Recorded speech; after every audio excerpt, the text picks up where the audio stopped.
Well, hello there, everybody, and welcome to SkyTour livestream for January 26, 2023. It's January already, guys. Holy cow. Oh, the winter sky is fleeting. It'll be here and it'll be gone. So we want to make sure we do get the best of it. As always, with me, I have Daryl Mason. Hello, Daryl. How are you? Oh, Mark, I'm good. You? Hello, everybody. I'm doing fine, thank you. It's been a fine night, and we are starting out, of course, with our one and only favorite that we love so much, the Pleiades. These are the seven sisters. The seven main stars you see are just a few. There are a total of over 100 stars in this particular cluster, and you're seeing many of them here. 100? So, I thought there was like 1,000. Well, I heard 100 plus. I have to look that up. There you go. So I want to welcome everybody that's here now. We've got a number of people that have joined us already. I want to welcome Gabrielle, Gabrielle, I wish you the best, and I hope you get better soon. We've all been through some stuff in our lives, and let's hope you get past this, okay? Daisy and Zoe are here. Hello there. And of course, Bonnie on a Hada 77. Michael Hedrick is with us. Nice to see you, Mike. All right. Daisy and Zoe I said hi to already, but then we have, let's see, who else did I see down here? Oh, Mary Krasinski. Hi, Mary. Thank you for coming along. It's so nice to see you as well. Farva. Sean, what's up? Sean Farmer. Nice to see you. And Tim F. Woohoo! Good to see you, brother. And make sure that you're on 1080p. Thank you for that note, Michael Hedrick. If you're on 1080, you'll be able to see all the detail. All right. Otherwise, you may see fuzziness. You may not be able to read some of the text. So if you're on 1080, you'll be fine. Ricardo, how are you? Nice to see you. Boma, what's going on? Everything is fine. Nice to see you here as well. So tonight Daryl and I were discussing some of the objects I want to look at tonight, and we're going to be checking them out in short order. Of course, the Pleiades I started earlier because I just wanted to get a whole bunch of frames. I've stacked 38 of them together here. Now, just to give you an idea, when we talk about this, as a refresher for those that know, great. For those that don't, we take an image, then we take a second image, and we align them to each other so they're perfectly aligned, and we lay it on top of the previous image, and we do that over and over and over and over until we have an image sandwich. So in that way, anything faint that's in the view, anything faint will rise to the top if it's data. And if it's noise, it'll get averaged out and we won't see it. That's why the space in between the stars looks so smooth right now. And that's why the beautiful clouds of dust that the Pleiades stars happen to be moving through, they're moving one way, the dust is moving another. That dust shows up so nicely. So that's what it is. Did you look up the Pleiades, Daryl? I did. Are you sitting down? Well, I think I am. I mean, I know that, they said... It says the cluster contains over 1,000 statistically confirmed members, a figure that excludes an unresolved likely further number of binary stars. Okay, that's fantastic. I love it. Yep. So, as I'm sitting here, I'm getting messages from folks saying, have you seen this UFO? Have you seen this thing? Check this out. I end up on the front lines, it seems. Bullwinkle, how are things from Frostbite Falls over there? Alice Pooper, how you doing? Nice to see you. We've stacked 40 of these. We'll be done with these. So I'm going to pause this right now, and I'm going to change our name. That name up there that I'm changing, is right there. Okay, this name here is the name of the actual object, and it's actually how it's going to show up on the database. Back down to the corner. All right, and the database can be accessible by just going here, SkyTourLive.com, scrolling down to the next section, and in that next section, it'll say, "Take me to the cool pictures," and it'll explain what you got to do in that little section, because you're going to see our raw server, man. You're going to see everything just like we create it, just like we make it. So. You can go take down the pictures. So, for instance, now that I'm done taking this stack and finished, I'm going to say save. Okay, and right across the top there, you see save this blah blah blah dot fits. That's the astronomical file format called fits that we save the files in. But that's not what you need to be worried about. You can get a fits viewer and see these for free. You can get that. But I'm also going to save these exactly as seen. So you actually get that picture right there. The one that you see right in front of you. You will get that picture. All right. And the way that looks when you get it, if I click on the picture, you'll see it. Here is an exact image of what you get. Okay, let me remove the object ID. We know what that is. Okay, but here's the image you will get, and you can zoom into it. You can do all kinds of things in here. You can do whatever you like. All right, and explore the image and use it to your heart's content. All right, so that's what this is all about. That's why we do it. We do it for you, so that you actually have access to our stuff that we create. And Cosmic Ray has just beamed in. That's very good, Ray. You did not beam into the bulkhead. You're right out there. That's good. So, Reading My Mind is here as well. How you doing, Reading? What's happening, man?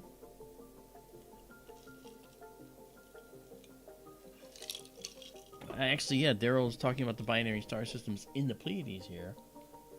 So there's many stars in here. Now, you know, in the early days, we thought there might have been 100 plus, but it turns out there's over 1,000, as we found out, apparently. I thought it was 100. I was just repeating that number because I hadn't updated that. That's cool, Daryl. Thank you for that. Sure. And so this is a beautiful site. Let's zoom in on this just for 1 second. I want to show you something. Let's go up here. We're going to zoom into the upper part here. This star that I'm zooming into is called Maya. This is Maya. Don't worry about these purple halos. That's an artifact of our system. But see this gossamer beautiful structure right here? Almost looks fake. It's not. This structure is absolutely 100% real. And it's actually called the Maya Nebula. And this is the Maya Nebula structure right there. Now, if we back out, all right, again, the stars are going through dust clouds. And these dust clouds are moving one direction and the stars are moving another. That's how we know that they're not tied to the stars themselves. Okay, now coming down here, one of the other stars we're looking at, all right, is this one. This one, shrouded in dust, this one's called Merope, M-E-R-O-P-E. And this beautiful brushed, looks like almost like fur, this is the Merope Nebula. It's kind of cool because it's really neat how that looks, and you know, we get a beautiful view of this, and this is a 45-second exposure of the Pleiades that we've taken here and then stacked them together. So it's really pretty. Then next to Merope is Alcyone, which is this star here, and it may be a double star. It looks like there's like 4 stars near it, maybe 5. Not sure if they're tied to it or not. I haven't looked. They probably have. It might be more than one star in there that are orbiting each other, but we'll have to see. All right, and Daryl could probably look that up and figure it out for us right now, because you know that's one thing about Wikipedia that's actually pretty correct, is that the data they give on the star systems is pretty correct. I found some errors, but you know it's not that bad. All right. Alcyone, just to see if it's I think it's a double star, but it's probably a B giant. I'm thinking a B giant possibly.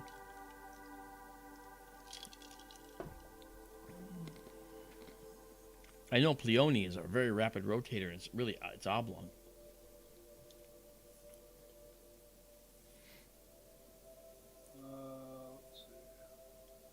Let's correct the color here one more time.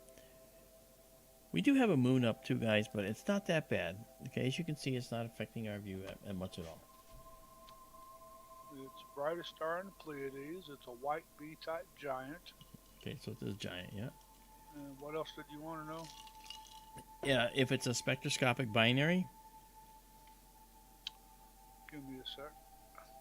Spectroscopic binary means that we can't say it's a binary unless we look at the spectrum, the light, and break it up into its constituent colors, because in those colors you'll see dark bands, and those bands are called absorption lines. And if we see absorption bands that are kind of overlapping, we can tell if there's more than one star making up that spectrum. and that's how we tell a spectroscopic binary from a single star.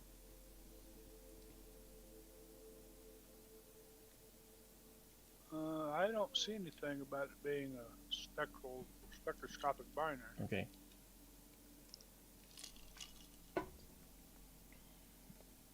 Michael has a question. Do any binary stars rotate so fast that we can see the change in a few days? Well, that's a very good question. There are binary stars that are spectroscopic binaries where you can see the change over the course of weeks. Okay, and those are stars that have components so close that they do orbit fast. Okay, as far as visual binaries, that is to say stars that are truly orbiting each other, there's not, I don't think there's any visual binaries that, and I could be wrong about this because that's sort of not my forte. Okay, I'm going to eat my hat. I should have read farther. The catalog of components of double and multiple stars lists 3 companions. Alcyone. Yes, B is 24 Tauri. Okay. Magnitude 6.28. A0 main sequence star. 117 arc seconds away. C is V647 Tauri. D is a magnitude 9.15 F3 main sequence star. The Washington Double Star catalog lists a further 4 companions, all fainter than 11 magnitude, and also describes component D as itself double with 2 nearly equal components separated by 30 arc seconds. So there. Okay, so got a whole bunch of them. My suspicions are correct about Alcyone. This star here is made up of multiple components. This might be one of the components here too that you were talking about, Daryl. This little one right there. That might be one. The other one that's interesting is this guy here. Okay, this is Atlas and Pleione. Pleione is a rapid rotator, and it's so rapidly rotating that it's oblong at the equator. It actually, just imagine if you spun a spherical bowl of Jello, the equator would bulge out. Well, Pleione is doing that too. Pleione is bulging out. Really cool. Said Alcyone actually has an equatorial disc on it, I think it said. Okay. Anyway, Izabela's here. Hello, hey, Izabela. Izabela, how are you? Well, good morning, Izabela. For Izabela, she's in Sofia, Bulgaria, so it's actually quite a ways. And she's here all the time. She is our star pupil and amazing person behind the scenes who helps us do with all our table of contents. You guys were here the other night, and we gave her a night of her own personal tour because she did a amazing amount of work giving us our table of contents. A lot of work there, and she will write it off and say, oh, it was nothing, but it's something, and we know it. It's okay. All right, let's get rid of this guy and move on to the next.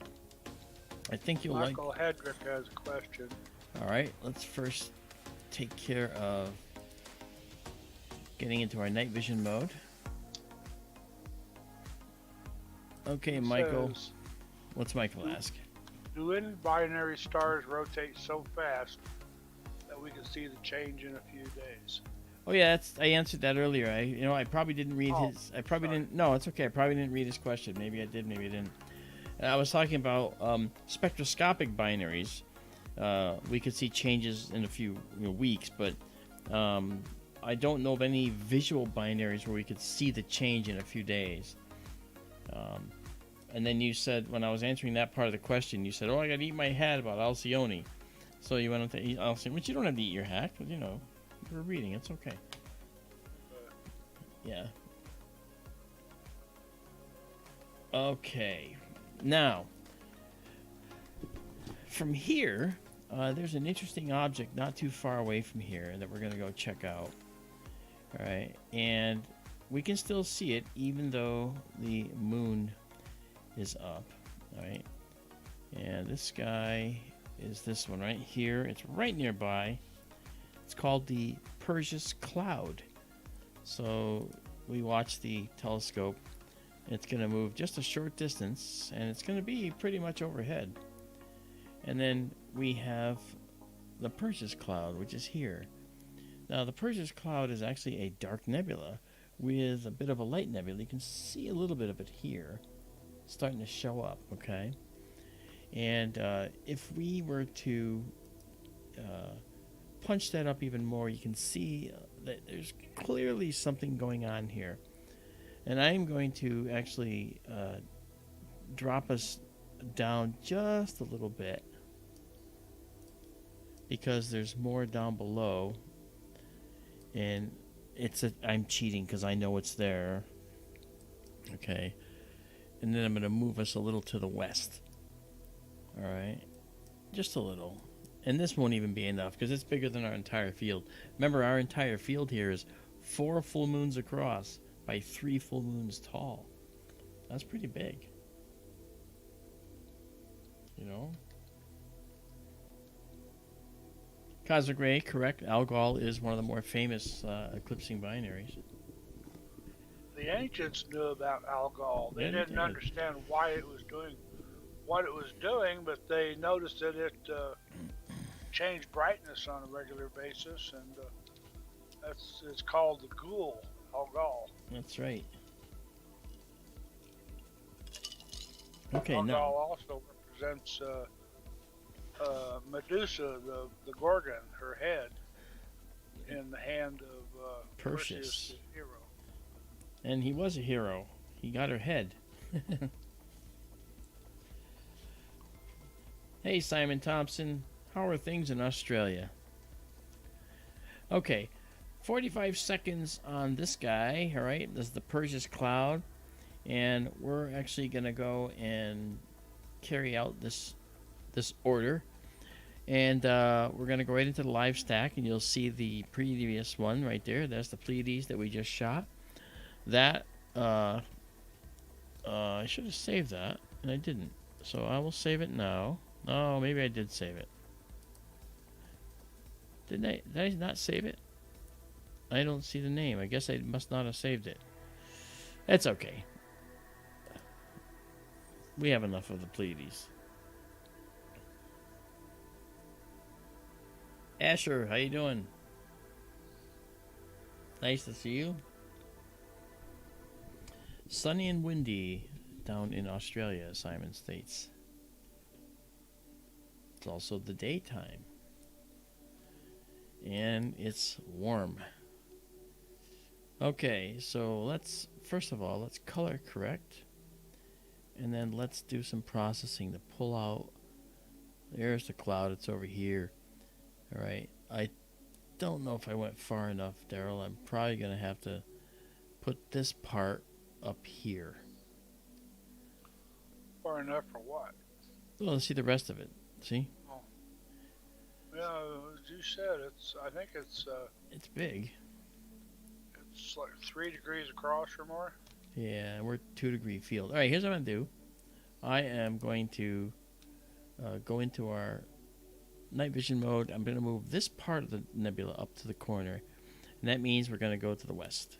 Go west, young man. And we'll pull it across, and then we'll move it up. And then we'll see a beautiful location here with all these gorgeous stars in it. And they'll be very faint, redder stars. All right, and then we're going to go south now to pull that up in to do placement of this object. How many of you saw the Facebook post and the group post I put out there showing the 3 objects we did images of the other night? Hopefully you got to see those, because those were ultra processed shots. Oh, Asher says, beautiful night but cloudy. Yeah, in Seattle. Is it ever not cloudy in Seattle? That's the worst place to put an observatory, I think, you know? Man, I was in Seattle for the premiere of our movie, and it just was like, my cell phone went dead after about 45 minutes because they kept trying to find signal. Seattle was weird that way between the buildings in downtown Seattle. Okay. All right. 45 seconds. We're guiding stably now. So come out of night vision mode and go back into our stack. Clear the stack. And do this again. These now will be up in the corner. So we'll see the rest of the dark nebula here.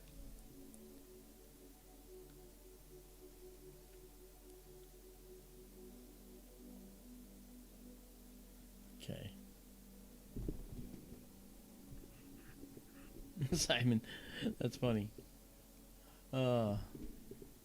Simon talks about the flushing of toilets down in Oz, Australia, which is kind of funny.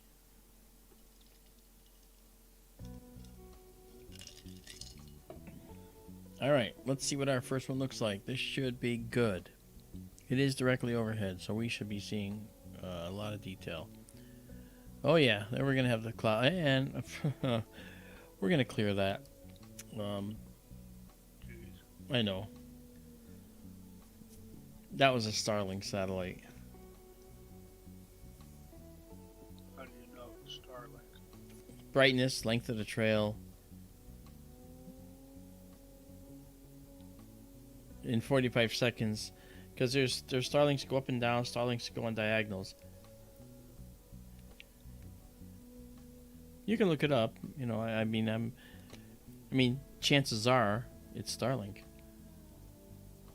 All right, here we come.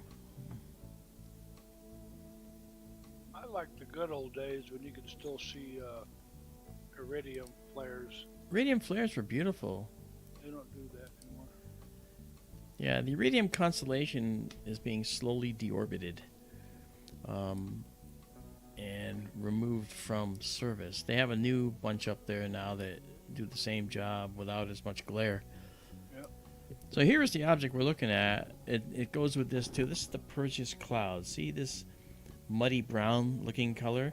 It's blocking the stars behind it, but inside the nebula here, inside this dark nebula, which is, in my view, the seat and foundation of all life in the universe, of these dark clouds, you can see the very, very faint red stars.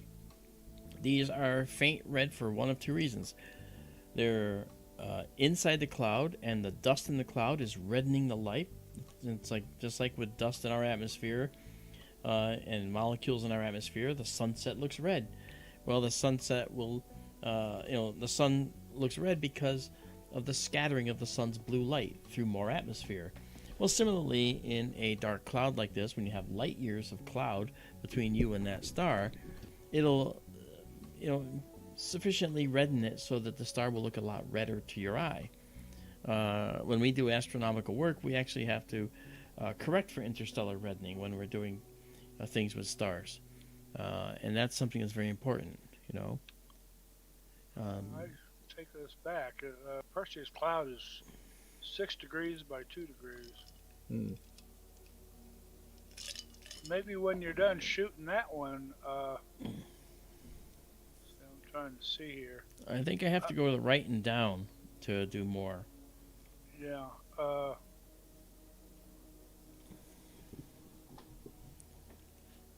to identify. What I was saying, I thought there was another bright object, maybe out of view to the right. Yeah. There's more here that we have. See all that? That's what we're going to be going after with this over-processed shot. Okay. So now we can bring this in subtly and try to find more detail in a very subtle manner. Can you identify that cluster here? Up at the top left on Stellarium while you're doing this? Yeah. Okay, let's do this first.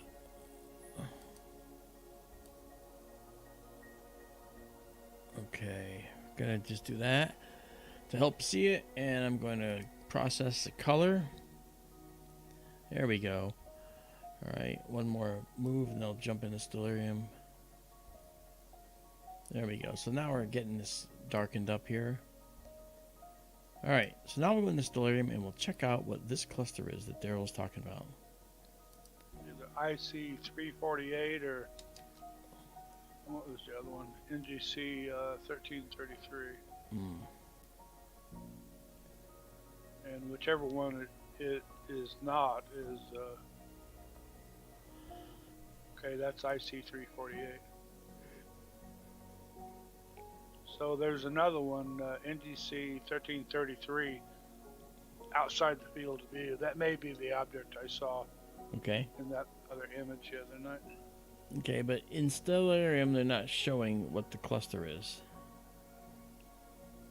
So we have to bring in more catalogs. That's the wrong thing. But this will bring it up. Deep sky objects. We want Lynn's Bright Nebula, Lynn's Dark Nebula. We have NGC, IC. We'll do Sharpless.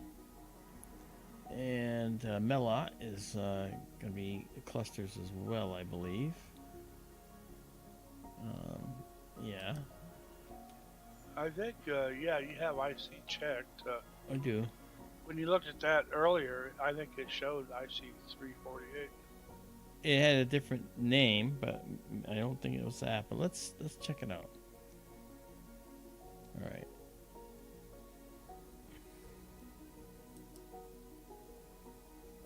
All right, get out of there. Get out of there. Get out of there. Okay. All right. We have IC353.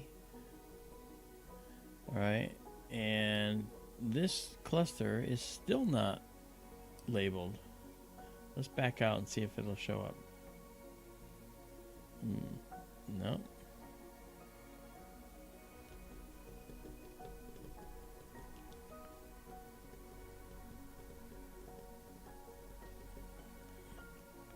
If we look at how we read this, though, notice the numbers. You have to turn your head to the right to see this. So that's this field.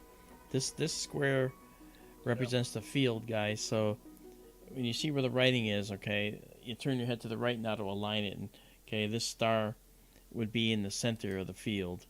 And if we to zoom out here, you'll see that it's close, but not exactly there. So we would be moving that soon.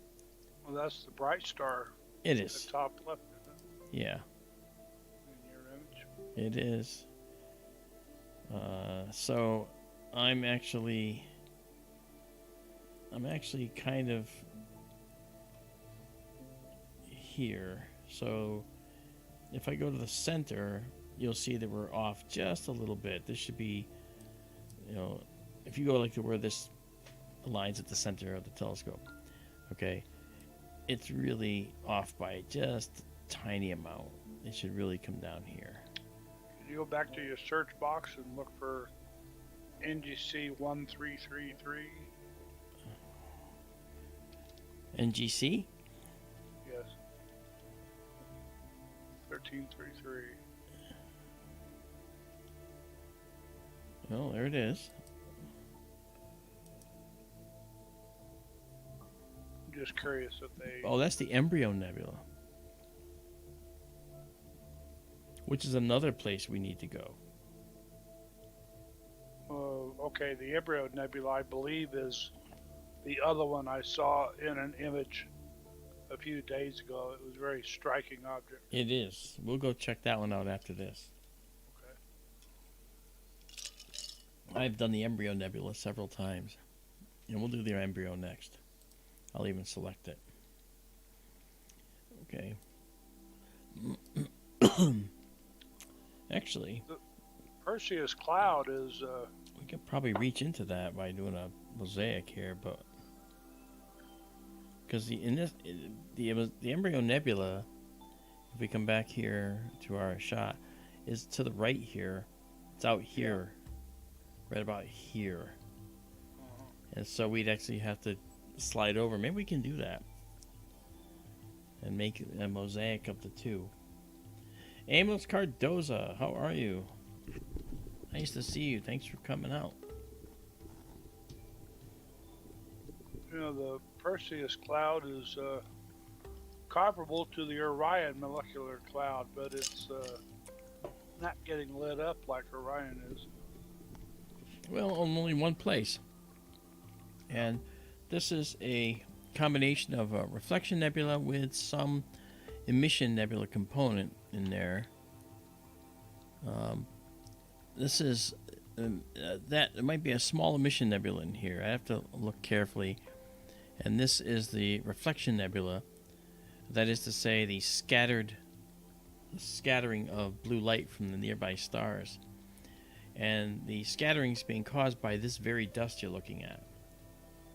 And if the starlight's close enough to it, then the dust inside the nebula will scatter it.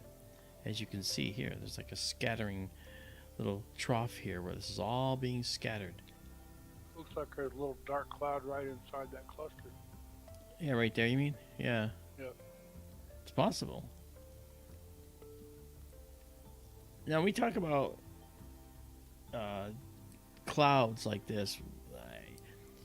We have to understand that this is not the same as a cloud on our atmosphere, right? In our atmosphere, clouds in our atmosphere have 90 million atoms per cubic centimeter. Okay, and these clouds have between 10 and 30,000 atoms per cubic centimeter.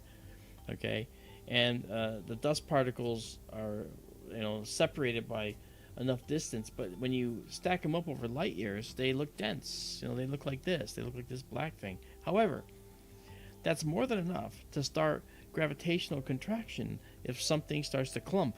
Like, say a shock wave goes off from a supernova, and that outgoing radiation pressure pushes dust together.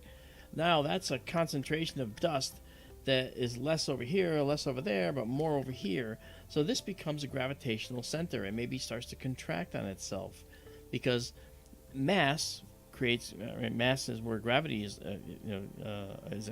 Gravity is a consequence of mass.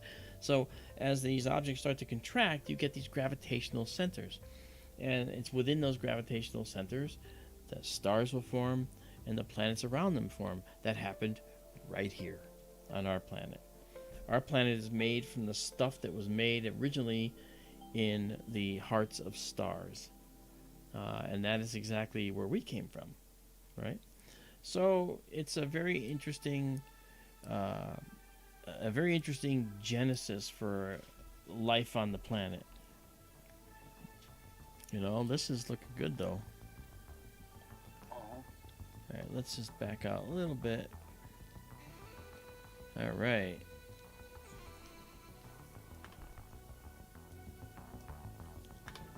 You see the dark clouds here.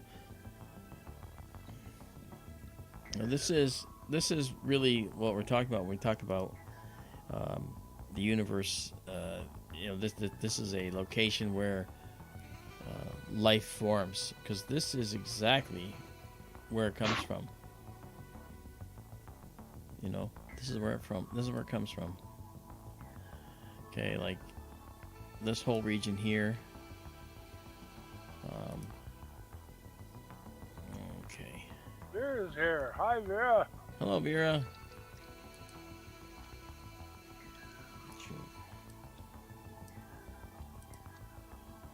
Okay.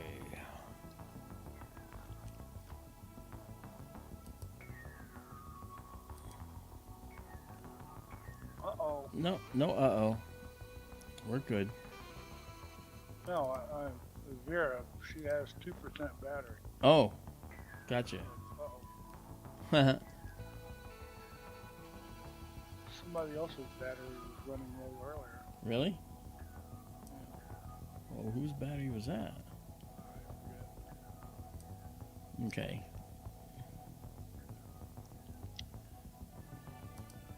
There we go. Okay. So earlier we checked this out. We looked at this cluster over here, and we're also noticing, we have these dark clouds here.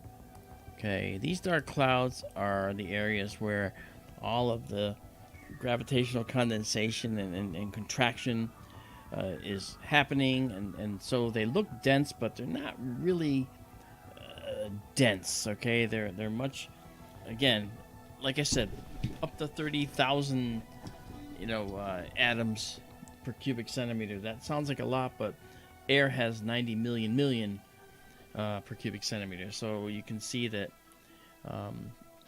it's a very, very different type of cloud, if you see what I mean. Hey, Fantasy. Yeah. If you're in a spaceship, you'd probably fly right through it and not even know it. Yeah, unless you're traveling very, very fast, in which case those dust particles would go through you like a bullet. That's what the Bussard ramjets are for. Yep. Okay, we've stacked 19 of these. We're going to go to 20, and then we're going to move over. Thank you, Vera. Hey, we said that together. Thank you, Vera. That's very kind.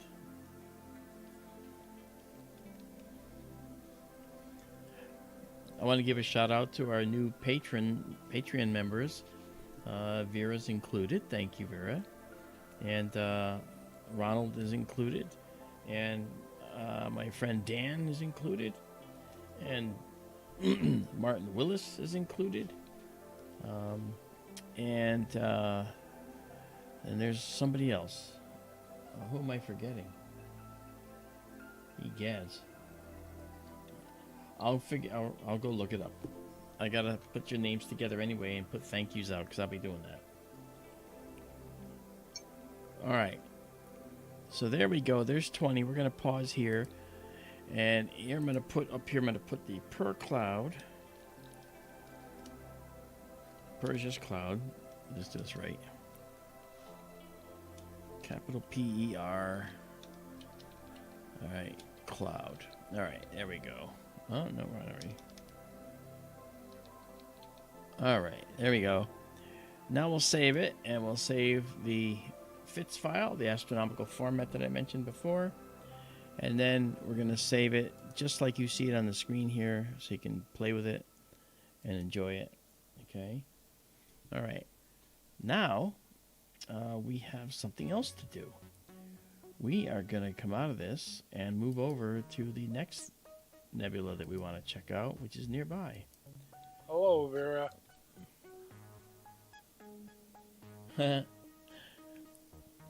She likes my voice, I guess. Yeah, that's true. Okay.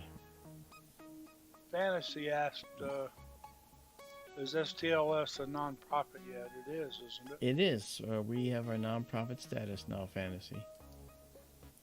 Yeah. Okay, so we're going to move these two stars over here. So let's keep an eye on those. We're going to move westward now.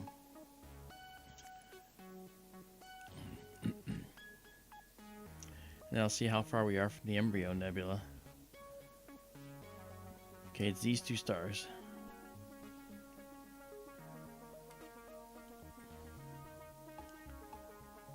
And that way we'll know that they will line up. It's a bunch of satellites. Okay, we got something here. Wonder if that's the embryo. No, I don't think so. Alright, we'll figure it out. We'll get there.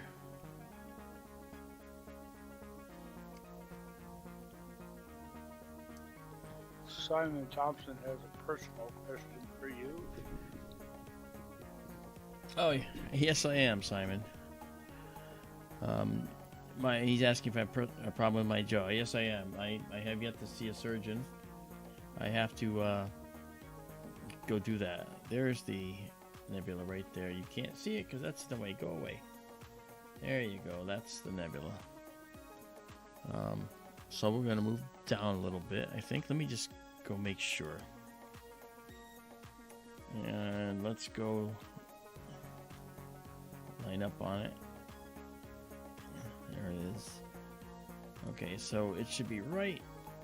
So if we're here, it's on the right edge, and that's about right. So you can see it here. All right, so I want to take, hey, thanks, Levi. Thank you so much. Greetings from the Superstition Mountains, and thanks for the show and education. I was out at the Superstitions. I'll be back there again soon. Our telescope is about 80 miles west of the Superstition Mountains. And Levi, remember when they were on fire a couple years ago? I got a picture of that whole mountain all on fire. It looks like a volcanic eruption. It looks really cool, Daryl. I was there once when I was a kid. I hardly remember it. Mm-hmm. I remember the superstitions. Yeah. Okay, I'm going to take us down a little bit here. And we still... Okay, our 2 stars there. We can still bring this in. So we'll do that. And then we're going to move over to do the rest of the embryo after this. Let's see what Michael says.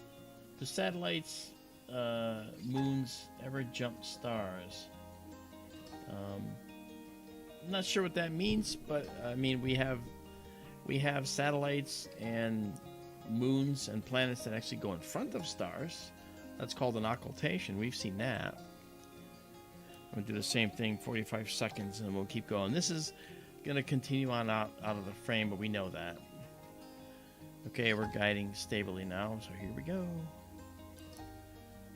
Oh, of course. Starlink came blasting through at the last second. Okay, let's clear this now. We may have to clear this.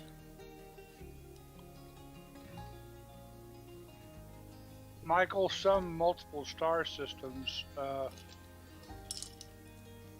I wouldn't say a moon, but a planet, you're getting into unstable relationships with any planets orbiting them, but I have heard, I guess, it's possible you could have a planet that, you know, is a planet in a multiple star system.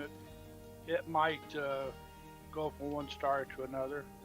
It might just as likely get ejected from the system, though. Yeah, so he's asking about whether a moon can actually go to a different, or a planet go to a different star in the same system if it's like a binary. I don't know if that's possible.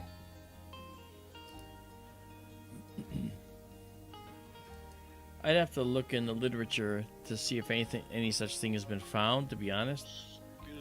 That's right. But I don't think anything like that's happened so far. Let's do this. Yeah, that's the thing I saw in that other picture. Yeah. So there's so much more here, and this is another cloud, and this is the Embryo Nebula. So we're doing the in-between. This is the other side of the per cloud, the left side we did. We're doing the middle, and then we're going to do the other side, and then see where we go from there. I don't know why you said moon, but that's okay. Because the moon's out. No howling at the moon. Planets go around stars, moons go around planets. Right. But I guess in a system where you have an M star, which is very small, if you have planets going around an M star, is it possible that in the early development of a star system, that some of those planets, which are very close to each other, did they possibly have moons that might have been shared between planets and then stabilized around another planet from the one they started at, possibly? That's not an impossibility, but it would show up probably as a highly elliptical outer moon going around a planet. And we're talking about a planet like Jupiter's size, perhaps, or something like that. Maybe Uranus or Neptune or smaller. But probably a gas giant might possibly share a moon with another planet within the solar system, star system they're in the early days. And once they set up a stable set of orbits, that might stick around for a while. But don't take that for anything other than speculation, because that's all it is. Okay. I think if you have a multiple star system, or say, a pair of binaries that were relatively close together, I could imagine a planet being in a stable orbit around both of them. It's if you had the stars farther apart that you might get into chaotic orbits and stuff like that. Yeah. A planet could get flung right out of the stellar system. I mean, we know of binary systems now that have planets in stable orbits going around both of them. And we also know that we have stellar systems that are 3 components, where 2 are inner stars going around each other, and there's 1 outer star going around them. One we know very well that's doing that is Proxima Centauri and the Alpha Centauri triple star system. And Proxima Centauri has 2 planets of its own that we know of so far going around it. There's talk of, they say nowadays there's lots of rogue planets out there, and in Orion especially, actually. A rogue planet would likely have been ejected from the stellar system. Yeah. Possibly in a scenario such as what we're talking about. That's the idea from what I understand as well. I've not read any papers at all on rogue planets yet. Hi, Uberku, by the way. I saw you came in. I didn't want to go without saying hi. This is beautiful. Michael, how often does a planet eat a moon? There's a thing called the Roche limit. Oh, yeah. Which is, I forget, 1.4 times the planet's radius or something like that. It's dependent on mass. Yeah. If the moon gets too close to its host planet, tidal forces will tear the moon apart. Yeah. Hello there, Stranger Sound. How are you? Poison Arrow, what's going on, man? Thank you for joining us. The Roche limit's interesting. I was just looking at a calculation for Roche limit stuff because I was planning on going through some of it with you guys to kind of show you a little bit about Roche limit. And when we look at Saturn, guess where its Roche lobe, the lobe within Saturn where there's no possibility of having a solid object. Guess how far out that goes on Saturn? I'll bet you know. You look at the size of its rings, and just outside that ring system diameter is the outside edge of the Roche lobe. So within the Roche lobe, you're only going to have rings, and you're not going to be able to have a planet that can form in there. Outside that, you can have a planet. Now, I mean a moon. What constitutes a moon, though? A moon is any object that can hold itself in a spherical shape. That means a certain diameter is required, okay? And above a certain diameter, moons become spherical. Look at Ceres, okay? Vesta is close, but not really there, but still. So look at Charon, the moon of Pluto, okay? Look at Sedna. Look at some of the other outer Kuiper Belt objects. Okay, these are all doing the same kinds of things. A certain mass will force a moon as it's forming to be a sphere. All right, and it has to do with surface area and how the forces act on surface area with spherical objects and the mass. Now, that said, if we take it a step further and say that, inside Saturn's rings, we know there's little moonlets, and there are. Well, how are those surviving? Those are surviving because they're fragments of something that might have already been bigger and they were torn apart. And once they're torn apart, they're so small that their gravity is negligible compared to Saturn's. Enough so that Saturn's gravity won't tear it apart. It's not large enough to have a differential component on this side of the moon versus this side of the moon, which tends to tear it apart. The larger it is, the more it'll happen. Jupiter and Saturn both have lots of small satellites, and they're irregular. You call them moonlets if you like. Yeah. Amalthea, and all these others. Yeah. Back to Michael's question, I can think of one example where a moon is going to hit its host planet. sometime in the future. That's Mars. That's right. Phobos and Deimos. Yeah, one of them, I forget which is which. One of them is going to move farther away, but the other one is already too close, and it's getting closer. And it will eventually hit the planet, I suppose. It will. And another thing to keep in mind, by the way, just so you know, this is where we are. This is the Eastern Perseus Cloud region. It's the region right near the Perseus Cloud, which is actually it's the Western region. So it's a little more that way. So I made a mistake on that, and I will fix it immediately, if not sooner. But one of the things we want to talk about, all right, let me just put that back up now. Zing, okay. One of the things that is interesting is Saturn's rings are actually vanishing, and it won't be too long, a few million years, and the rings around Saturn will be gone, and we will not have a ringed planet like Saturn in our solar system anymore. Jupiter's rings will stay, Uranus will still have its rings, but Saturn's rings will be gone. They're inside the Roche limit, the Roche lobe, and they will eventually spiral in and re-enter Saturn's atmosphere and burn up and be rendered no more. They're all ice anyway.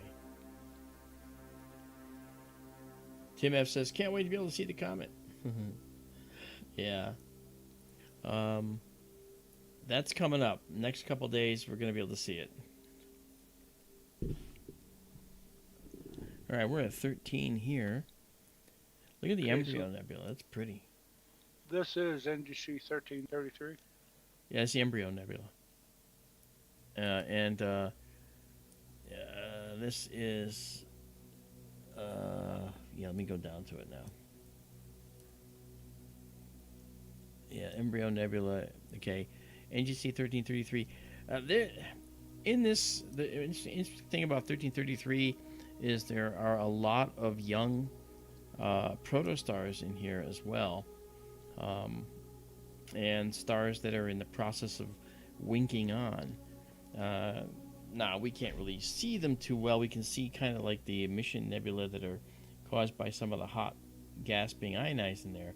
But it's really very interesting.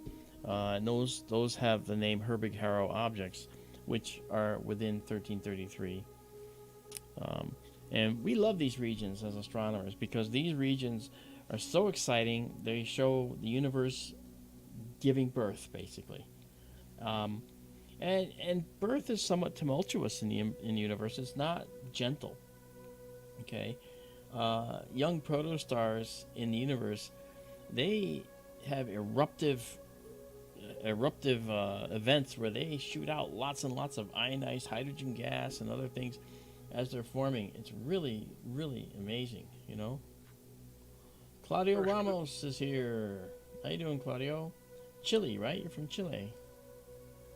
The first two Barnard objects are in the frame of view. Barnard 1 and 2, you mean? Yes. I assume they're those dark clouds we see. Yeah, these clouds here.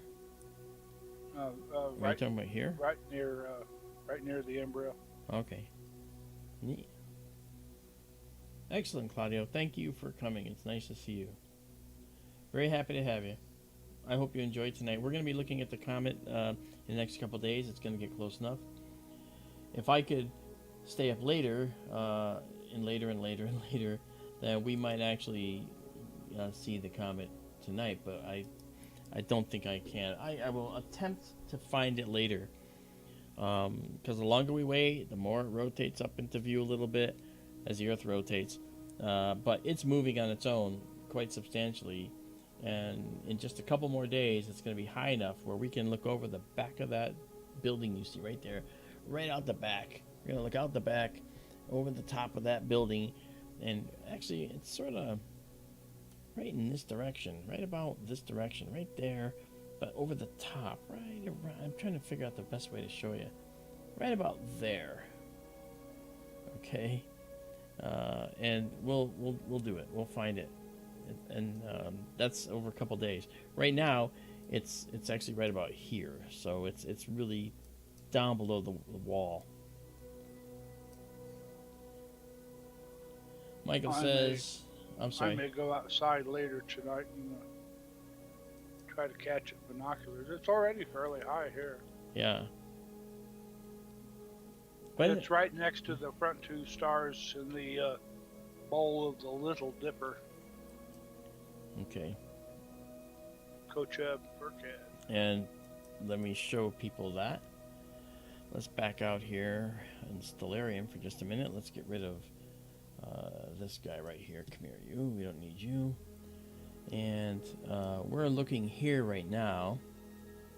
All right. And if we were to come over here, all right, you notice the lines are getting closer. There's Polaris. All right. Here's Ursa Minor, and here is Kochab. It's the star that's in that part of the Little Dipper, and the comet is right in this region right here. Yeah. And so that's kind of far enough below where we can't really see it right now, but it is coming up. It's moving very, very quickly, and when we finally get a chance to see it, we're going to see the comet and be able to visually see it move. We'll be able to catch it moving ourselves. We've done this. Yeah, they say it's moving. What was it? Moon's diameter in about 3 hours right now, and it's going to just keep getting faster and faster as it gets closer and closer to us. Yeah. When's perihelion? February 1st or 2nd, they're saying. Some are splitting hairs. They may be saying the night of February 1st through the 2nd, so overnight that night. All right, that's when it's closest to the sun. No, well, it was already at perihelion on January 12th. Okay, so that's why I said when I asked you about perihelion. Sorry. Okay. It was at perihelion, closest to the sun on January the 12th. It was a little bit over 1 AU away, 1.1 AU. Say 100 million miles away from the sun. When it's closest to Earth, it's, if I remember correctly, it's going to be about 0.28 AU away from the Earth. And that's when it's moving fastest, as seen from the Earth. Yes. So that's what we're going to be trying to see. Hello, Sam S. And we'll be able to catch it moving, and we've done that with Comet Neowise. We actually took exposures over 15 minutes or so, and you could actually see the comet moving visually. And I made a GIF. You can watch it moving through the sky. It's really cool. Are you timing how many exposures you're taking? Well, I'm up to 21 with this right now.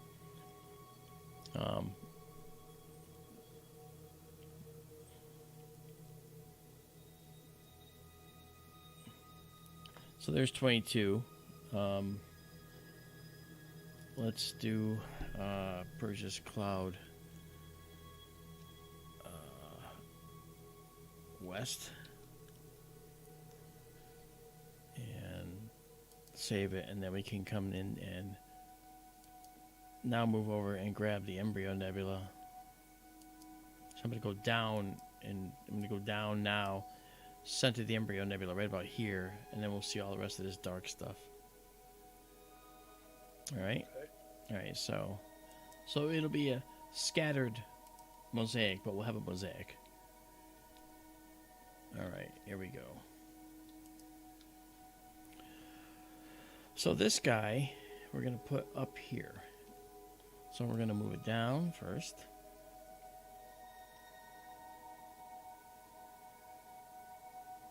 There you go. And then we're going to move it to the west. Michael, I would say no. Again, when we're closest on February 1st, it's going to be 0.28 astronomical units away, and that's about a third of 93 million miles. So figure 30 million miles away or so. The tail,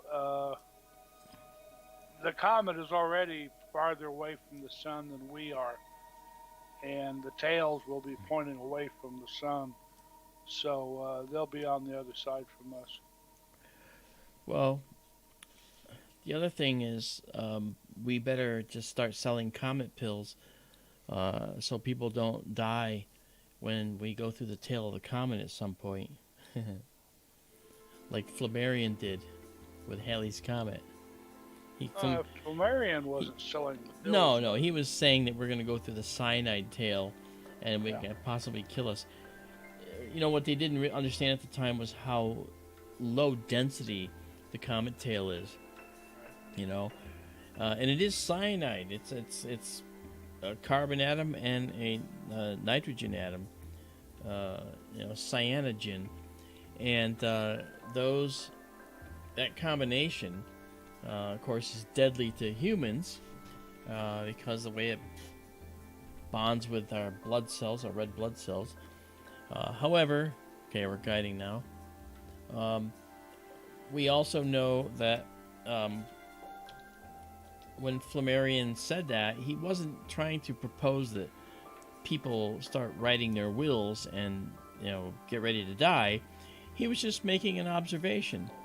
But the shucksters and hoaxers grabbed a hold of it and started selling comet pills to make sure that you live. And they were guaranteed to win. They were guaranteed that it was going to work. You know?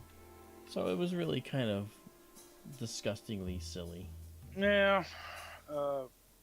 I mentioned before, what's his name, wrote the Sherlock Holmes stories. Yeah. He did a short story about Earth passing through the tail of a comet and what it did. Mm-hmm. And it was kind of alarmist. Yeah.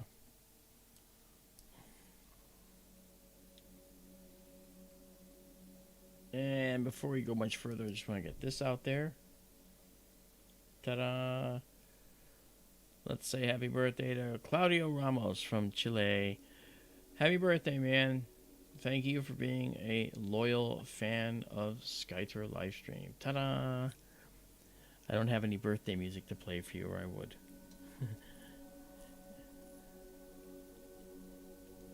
Fantastic. Okay.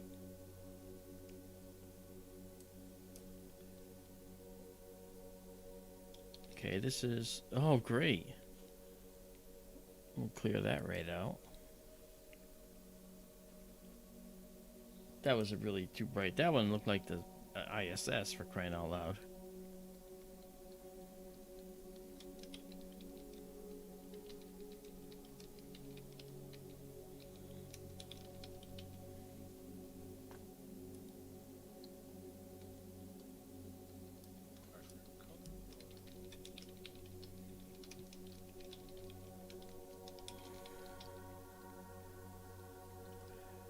Okay, so this will be the first one again, right now. Yeah, the story was called The Poison Belt, Oh, okay. 1913, by Arthur Conan Doyle. It's the same guy that wrote Sherlock Holmes. Yep. Oh, look at this. Alright, let's darken up our sky here. Yeah, that's really pretty.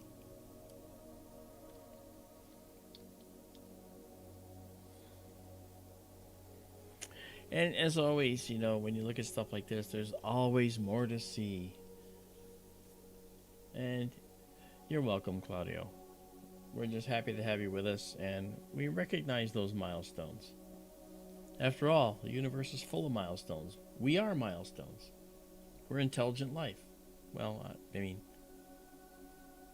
by some standards.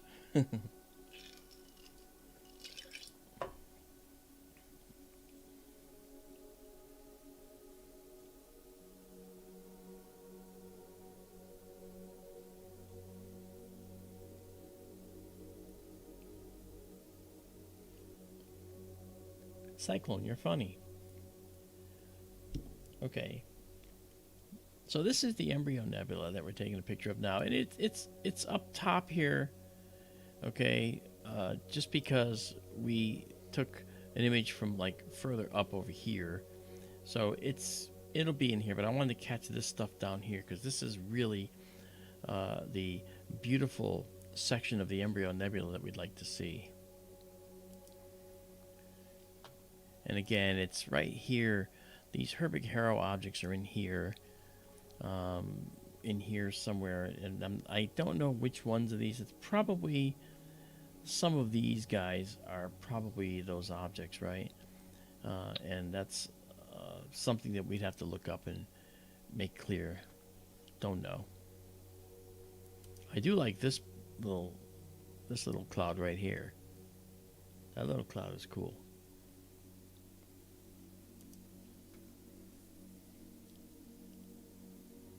Alabama, what's going on?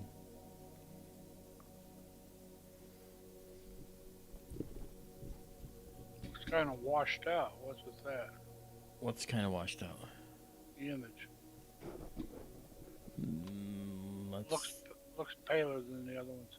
Oh, maybe it's because we need to just give it a little bit of a darkened little processing here, so we can make it. Let's do that. I think what we want to do here is probably this, right? I think that's what we want. And then we can bring this in, to bring in the white level, kick the black level back down, right up that curve to really bring that out. See that? And let's see if we can color correct. Oh yeah, look at the color correction, does wonders. Alright, let's see what's really there. Ready? We're just going to kick this up artificially. And you can see there's a lot of stuff in here. See all that dust? There's a very distinct small dark cloud just above the right star or whatever that is. Oh, right here you mean? Yeah. Oh yeah. I see it. Lots of dark clouds in there. Yeah.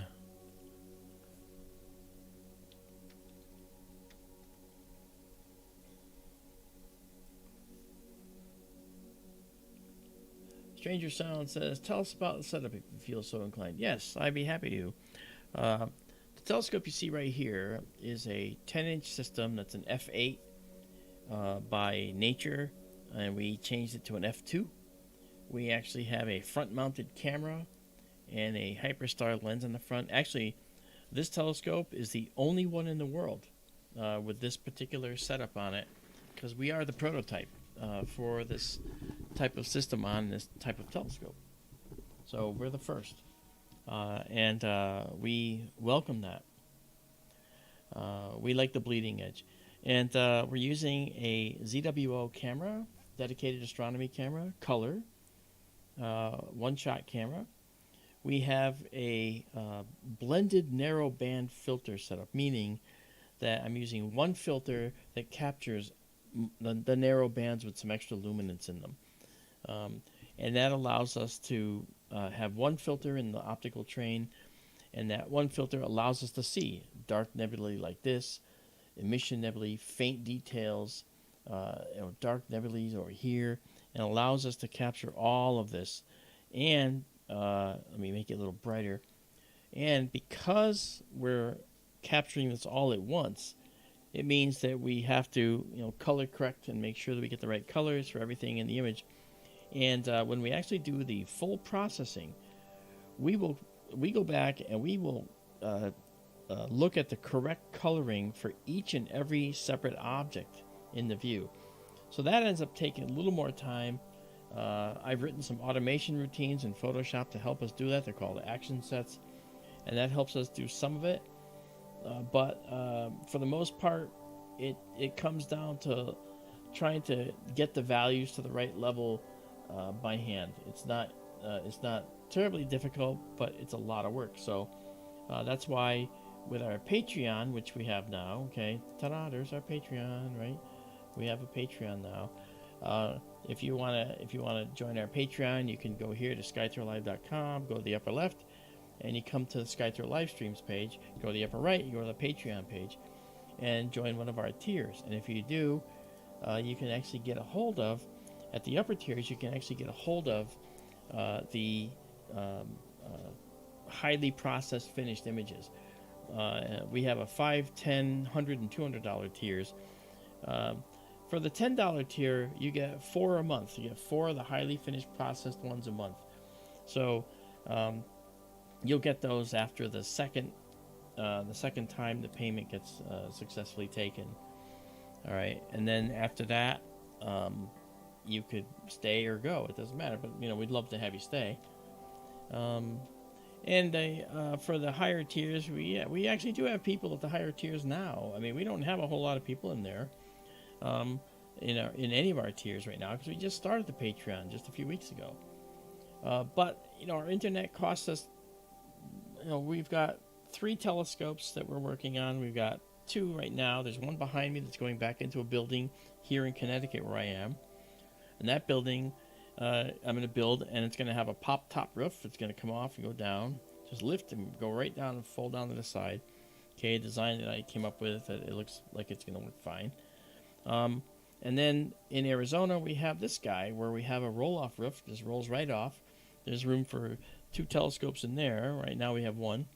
So we have 2 observatories that had been established. SkyTour LiveStream East, which was here. That was the first. And that's down until we get the new building made. COVID blurred the lines on everything because the wood went skyrocketing. I got a quote to build our building that you could not believe. A 10 by 10 building with a roof that was going to roll off at that time. They wanted $8,000 to build that. That is ridiculous pricing when you price out the wood, and when the wood's a normal price, it's far, far less. It might be about $2,000 or $3,000. So that was just not going to work. So when that building gets built, the telescope behind me is going to go back into the building, and we'll have SkyTour East back up. West is up and running now, West 1, and we're actually going to have West 2 very soon. And West 2 is going to be either the same or a different location. We think it might be a different location because we want to be able to have a location where we can have no excuse. Because when we're in Arizona with this one, okay, so I'm running the telescope from here in Connecticut, and that telescope is out in the desert of Arizona, 2,500 miles away. So when we actually have a clear sky in this one, we use this one. But sometimes it's cloudy there, not much. And there's other areas of Arizona that are always, clear when it's cloudy here. So I want to have no excuse for not having a sky session and do a SkyTour live stream. And then we want to have a Southern Hemisphere telescope. And that's the big one. We want to have that down in Australia. And for our friends in Australia, you look around for us and help us find a spot. And we will be happy to make it worth your while. So there you go. That's where we're going. And we're also, believe it or not, working on going around the country and doing astronomy sky tours all over the country with a rolling observatory.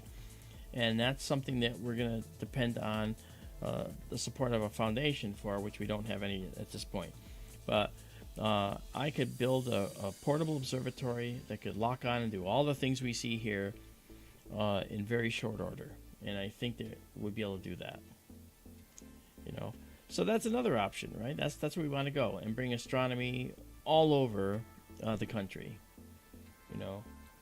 So I think that's probably one of the coolest things, because until you see someone's eyes light up when they see something over their head for the first time, then they just go nuts. Can we zoom in on the embryo, please? Yeah. That's such an interesting object. Maybe it deserves an image of its own. Yeah, like centered. maybe. Okay. Let's do some processing on this. All right, let's soften the noise a little.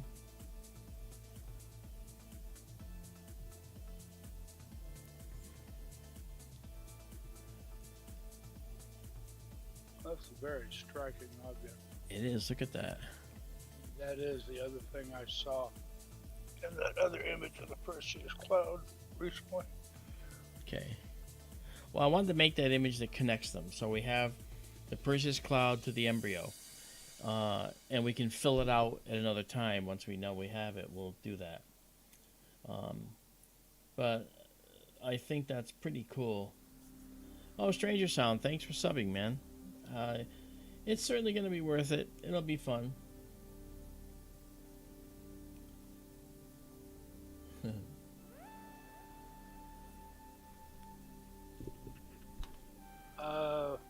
I also, by the way, I just wanted to say hello also to who was John P Adventures. How you doing? I wanted to say hello to you. I didn't say hi to you before, but I saw you there. And I am I'm happy that you joined us. Where are you located? You said nice. We had the happening of Fatima a long time ago. It was 2 hours from here. Where are you? Okay. Wonderful. Levi says, does anybody know how many operational satellites are circling the Earth besides the aliens? Okay. Yeah, we actually have about 4,800 satellites that are active, if you want to count some of the black satellites. Okay. But in terms of actual objects orbiting the planet, we have over 1 million different objects, and that's because of rocket boosters. Keep in mind that many of the satellite trails that we might pick up are satellite trails of geosynchronous satellites. Remember that telescope is following the stars, okay? And as it follows the stars, there's satellites that stay over the same spot on the Earth, okay? So we'll see trails depending on what we're following. And those satellites are 22,500 miles up in orbit, right? Because that's how far out they have to be, so they go around the Earth once as the Earth goes around once. And that keeps them over the same spot, thus geosynchronous, synchronized. So those satellites are interesting because we see those, but to get them out there, they had to be launched and brought to a staging orbit. Then from there, they get boosted to higher orbits. And the rocket boosters that did that, well, you can't bring them back. So they end up orbiting out there. Daryl and I have seen many, and you see them tumbling. They're tumbling rocket boosters. We know that because we see a bright line, then it goes away for a minute, then a bright line, then it goes away, then a bright line, and a time exposure. From that, we can calculate the rate of its tumble, and we figure out that that's just a tumbling rocket body, probably from delivering a geosynchronous satellite to outer orbit.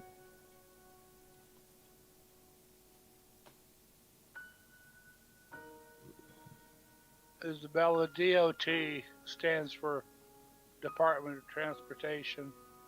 Ray was making a joke about how many hours truckers are allowed to drive. Oh, yeah. And if Marc built a portable observatory like in an RV or whatever, he wouldn't be bound by those rules. Probably. Well, no, because I wouldn't be considered a commercial vehicle. Right. Well, you know what? I have to be careful. I'm not sure. Because I would be driving on behalf of the 501c3. So maybe I would. Maybe. Well, maybe it's a bridge to cross when you get there. Exactly. But it doesn't say anything about having more than one driver. And we're going to have a crew. So you're going to have more than one person doing the driving. I'll be sleeping while someone's driving. Then I'll be driving while someone's sleeping. That kind of thing. You know? Portable observatories are nothing new. One of my The book Unusual Telescope, and I've seen them in other books too. Guys have, basically put telescopes in RVs and things like that. Yes. Maybe with today's, modern digital everything might be the next step, but they've been around. You'll have to put leveling jacks on it. Yes, that of course And, is part of the process. A pier that will run down to the ground for solid contact. All set. We actually have a design already for a system that'll do that. It's a truss work, and to get rid of the pier vibration, you have to have it put down in contact with the ground. Yep. And it can be cranked down or just brought down with those like we talked about, the lifting columns. Like on your sit-stand tables, like we talked about putting on this telescope, so it can lift up over the wall, so we can see stuff near the horizon like a comet. Okay, which we haven't done yet. We're going to do that for this telescope. The lifting column will be put on the telescope and put in reverse, so that it can push down through the bottom of the trailer, down into the ground, where it will then form a good solid contact with the ground and allow the telescope to sit there. But we do have to stabilize it from the side. It is going to have to be stabilized. So the part that's being towed behind the main truck or RV is going to be a separate piece that can be separated and then be sitting on its own with the leveling jacks and the ground-mounted pier. And those leveling jacks are going to be automatic. We're not going to do it. We're not going to sit there and crank. We're just going to hit a button, and it's going to auto-level and bring them auto-level, and then it's going to bring the pier down. I can write that in Arduino code, and get it to do that. And then the telescope's isolated.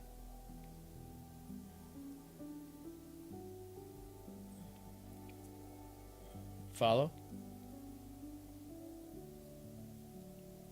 Daryl? Oh, you're talking to me? I have been. Yeah, it's okay. Yes.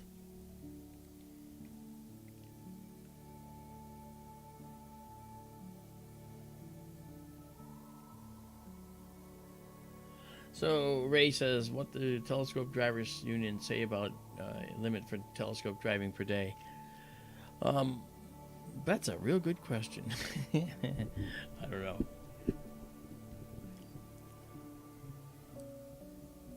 All right, so okay, now if we pull this out a little bit, now you can see, let me go back in a little bit, just a bit. Okay, we're at 26. We're going to stop here. Look at the complexity over here. There's so much going on in this one region. Really, really, really complex. So what we're going to do is we're going to pause it here. And where we are again is we are far west of the Perseus Cloud all the way to the Embryo Nebula. And we'll do this here. We're going to move this over.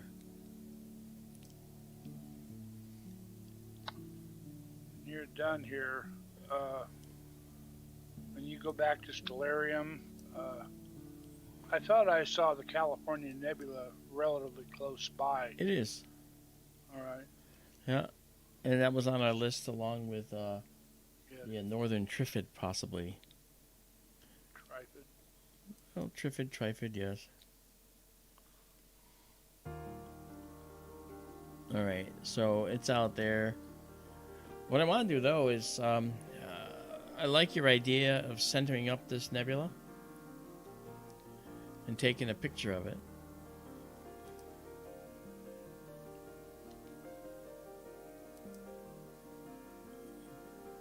If you like. I mean, that's a striking object. It is. It deserves. That could use more focal length. Yeah, definitely could. All right. Donald Condra, that's why I say Trifid. Trifids were those English monster movie critters. Yeah, remember they were like this? That's how they sounded all the time. Scared the willies out of me. Yeah, when I was a kid, yeah, they scared me too. But the bottom line is, what did they really do? They were just like plants. They turned you into them? I forget. The Day of the Trifids, yes.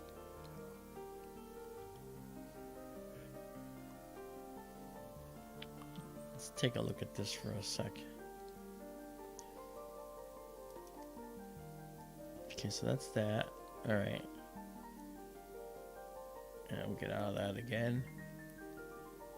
And bring this up. And that's there. Okay, I see it. So we're going to bring this, we're going to go north. No, we're not. We're going to go south. Sorry. My mistake. Alright. Oh no, I did want to go north. Duh, what am I thinking? Alright. This is good. So this will center it up. And we'll put the thing in the middle. Actually, you guys go a little higher. And then we'll take some exposures of it right here.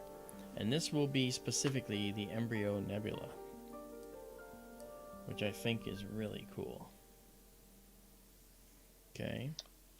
Excuse me a moment, please. All right. So here's what we're going to do. We're going to start taking a picture here. Again, 45 seconds.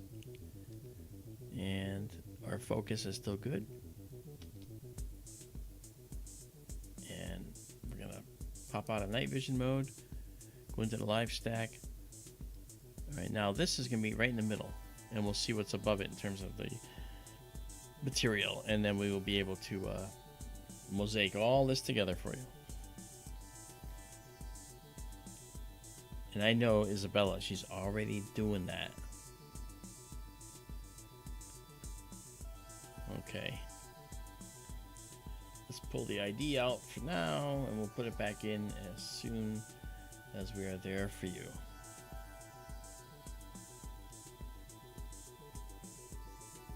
I knew it. She goes, yes, I am. All right.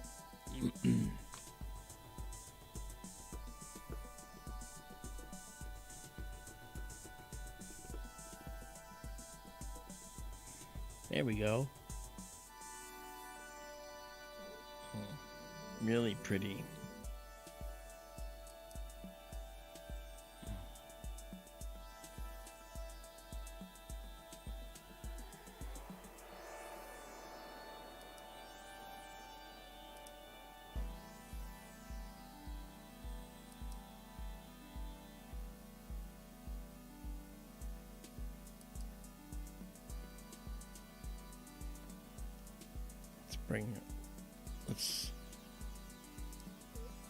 Let's take our curve and let's bring in the dark level.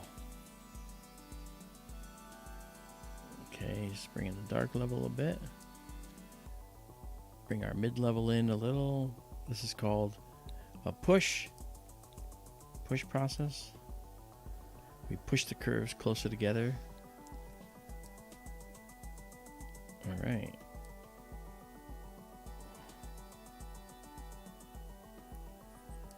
There it is.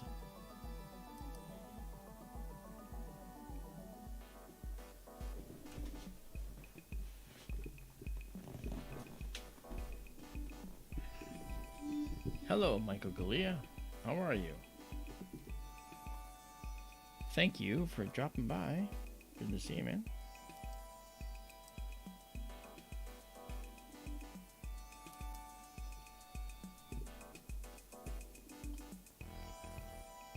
For those who are interested, real quick, I also do a rundown, show you this over here. This is the telescope. Hold on a second. This right here is the telescope control. All right, on this side, this is the telescope computer. This is the telescope in the building. This is me. This is our stacking process window.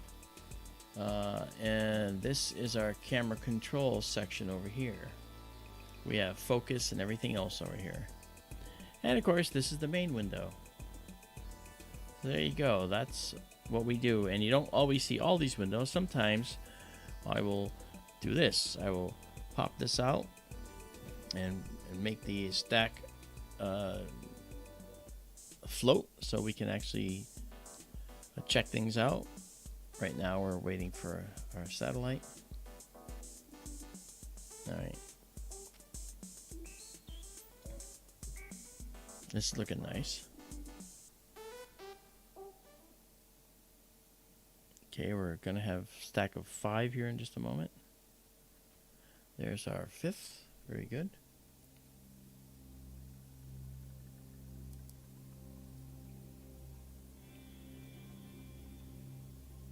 All right.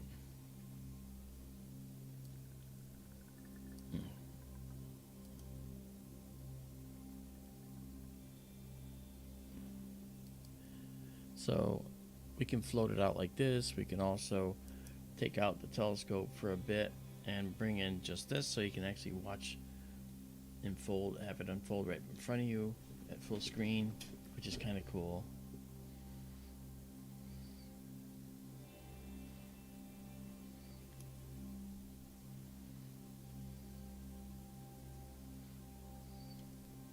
There we go. We could always pop this up and play with our curves. This will get rid of some of the noise while also increasing the darkness and contrast. Look at that, Daryl. That looks bad. That doesn't look bad at all, does it? That's really cool. Very, very complex area. Yes.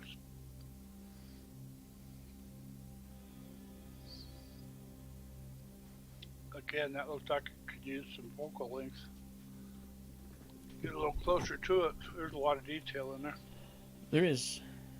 But if we got too close, we'd miss all the other detail out here. So it's a trade-off, right? This telescope is a wide field system. The goal is, when we get the other telescope operational, is we're going to be doing shots simultaneously. You're going to see this right here, and then in the other, we're going to have another view that we're going to go to, and maybe it'll be on the same screen. You'll have a close-up view. So you'll end up seeing, for instance, a view that might be akin to this. Okay? Next to it. Or maybe even this. I'm not even sure. It could be a tighter view. And that could be pretty cool.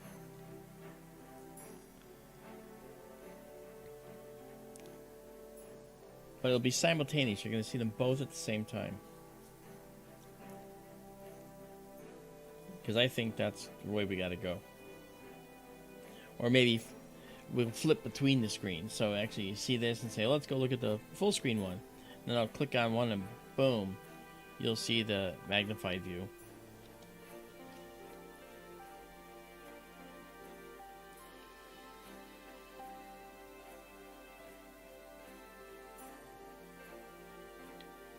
I think you'll find that the faster telescope's going to outrun the slower telescope. Oh, it will. It's definitely. This telescope is at f2. That telescope's going to be at f6. Now, if I make it a hyperstar like this one, it'll be f2. But they said that if I use there's a certain camera that I could use in combination that'll allow me to zoom in and get the equivalent, but there's nothing like having focal length. That's the thing. Right. So I'm not sure I want to do that.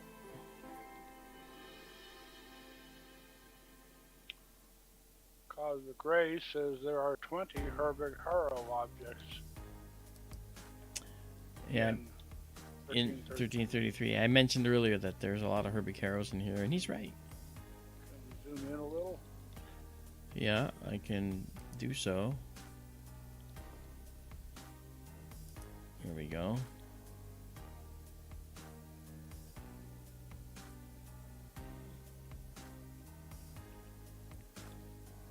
Man the helm. We're going in. I imagine that we're looking at Herbig-Haros throughout here. I'd have to look and see where they are. One thing that I could do is, in order to help see them better,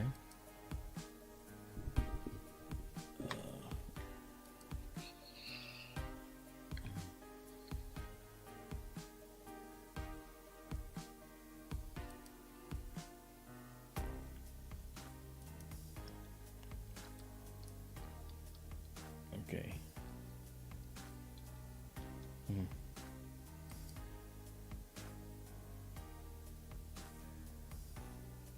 Alright, we're gonna see about removing some of the noise now.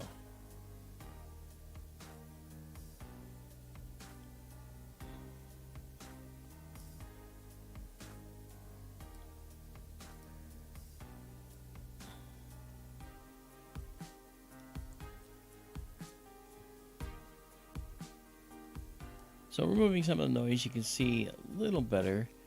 I mean, clearly there's a lot more going on in here, but I'm trying to remove some of the noise because we're zoomed in. We're not even to our full sensor yet. We got 25% more to go to get to our 100%. So if I were to bring us to 100%, this is the native size of the sensor you're about to see. So that's the native size. That's the size that it wants to be. Okay? So that's how much range we have with this sensor.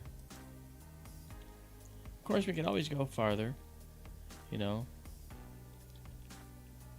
But this is the beautiful shot here. Come here, get out of there. Get out, move. Stop blocking people's view. Get out. There we go.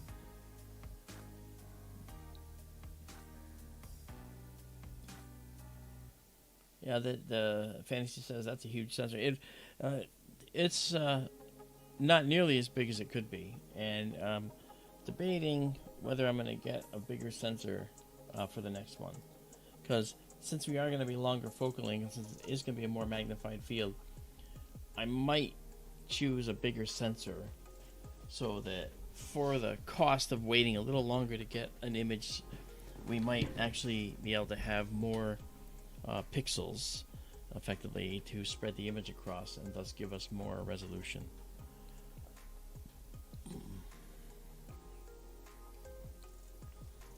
Ideally, you still want Move this back here. what is it, like about an arc second per pixel or something? Yeah, as best we can. All right, let's put it back at the dock here, and let's see where it wants to go for processing. So that's where it wants to process, and it's okay actually. I'd like to push it a little more though. That's a little too much, but I'm gonna pull this in. Okay, a little too much there. All right.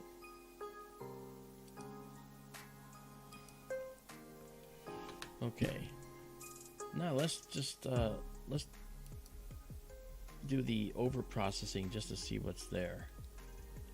So as you can see, we have a lot there. If we back out of this,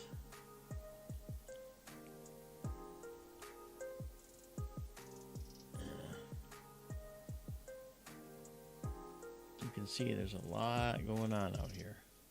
Hey, wait, come here, you.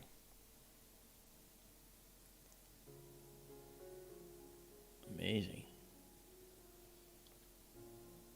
All right. Izabela has a question. I'm not sure exactly what she's talking about. What is that black dot below, slightly right from the bright area?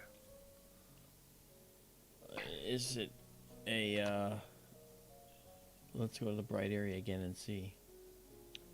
I mean, there's lots of dark nebulosity in there. No, there was she's referring to a actual black dot. I think this one.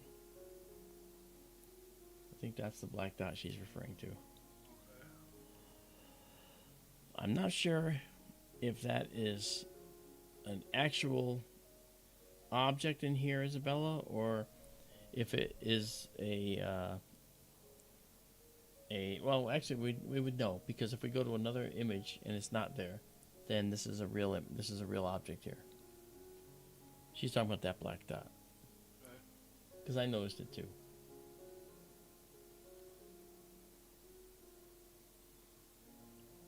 But the one thing about the camera is that the sensor is absolutely clean. It hasn't had its clean maintenance done yet. So I don't expect, since it's sealed, I don't expect that we're going to see any dots on there at all. So that's okay. But we'll keep an eye on that, Izabela. There is so much going on in that image. I know it. Barely. I mean, you've got all the red stuff there, blowing to the right of the bright. Yeah, I think the Herbig-Haro objects are in here, and again, I think we're looking at what a young cluster looks like when it's first coming into being. Just beautiful.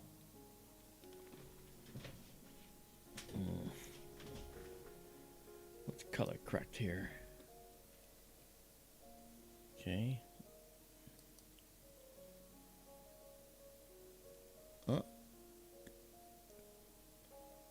Oh, okay. Gotcha.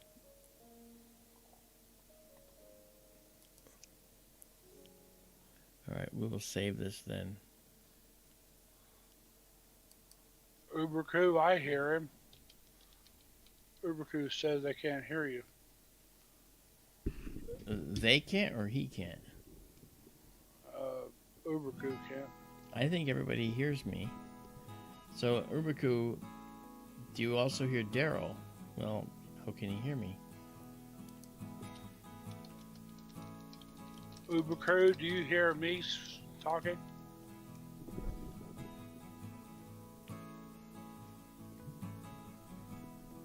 Yeah, Michael says he can hear me and you. Alright, so he doesn't hear you either, Daryl. Okay, so... your headphones...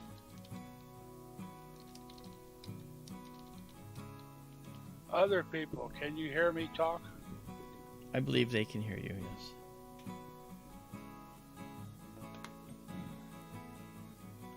Izabela does. Yeah. Okay, guys, thank you. Okay. Native NC, how are you? Nice to see you. I didn't see you come in earlier.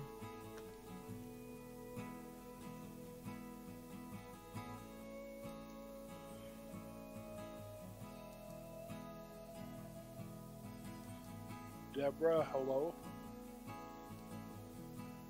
Deborah Barksdale, how are you? Okay, alright. We will come back to this at another time, but let's move on to another object. The embryo is just phenomenal. Beautiful, beautiful, beautiful. Alright, and let's go up and go to a higher percentage here. Okay, amazing what hides in space, huh? Alright, Uberku, great. Uberku found us. You have crossed the universe and found us, Uber. Alright, let's go over here now. And right near this location, we have something else that I want to check out. But first, let's go back to where we were.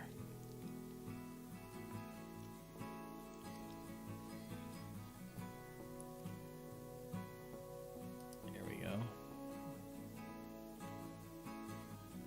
All right, there we are. There's California just to the upper right. Yep. All right, so we're going to go now to the next object, which we were talking about going to earlier.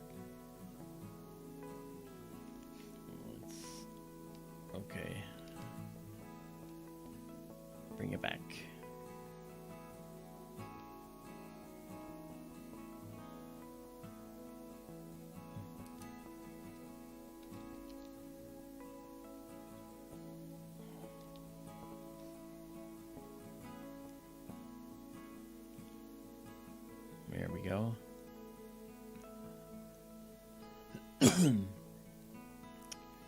And we're coming here. This is such a beautiful object in this scope, and it's just beyond the range of our size. So in other words, it's more than 4 full moons across, but it's really quite stunning. And you can start to see it here already. It's a beautiful arc of diffuse nebula. All right, and we're going to head to the west a little bit now and bring in more of it.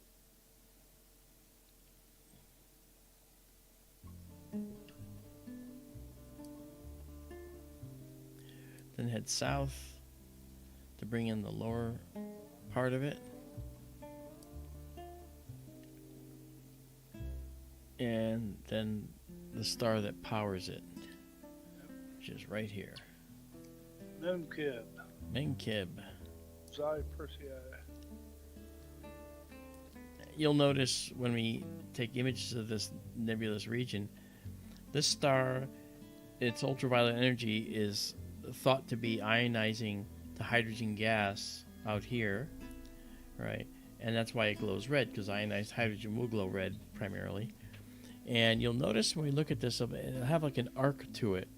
And it might be that this star's radiation is pushing outward radially, and it's pushing in on the nebula, shaping it, and moving this gas with its radiation pressure. But let's just take a look, and this one doesn't need 45 seconds.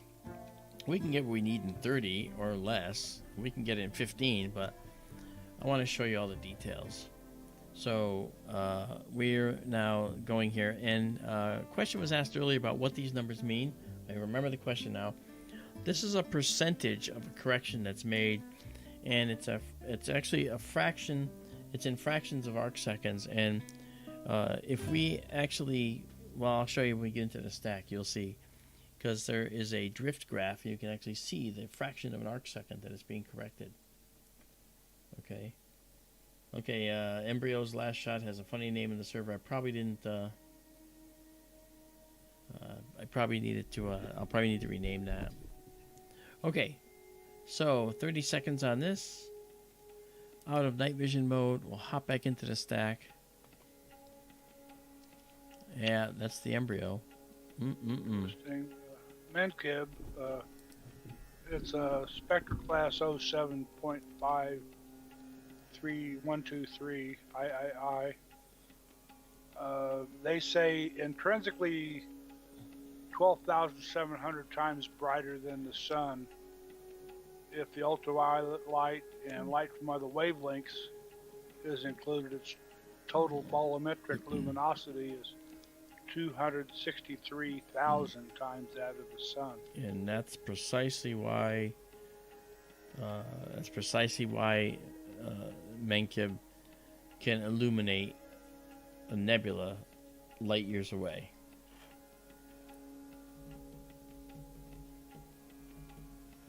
Oh, yeah, you're right. I see it now. I had the wrong name there. Thank you, Izabela. I'll get this over to Mark.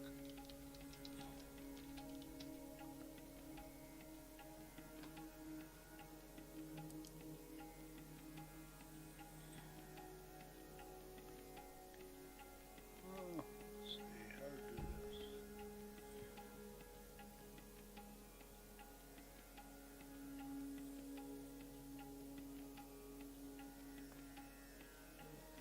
Oh, very nice.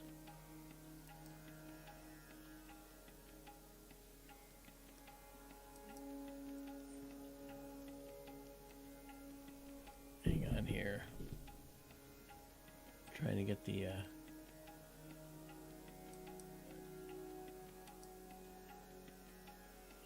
camera back up.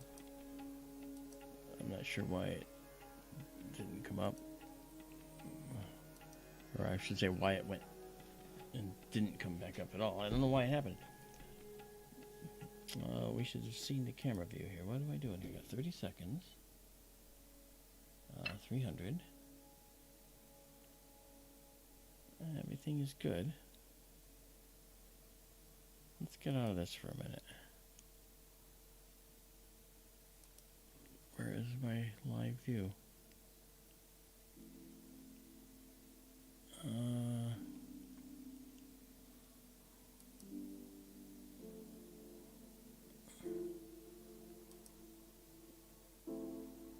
Alright, live view. Let's try again.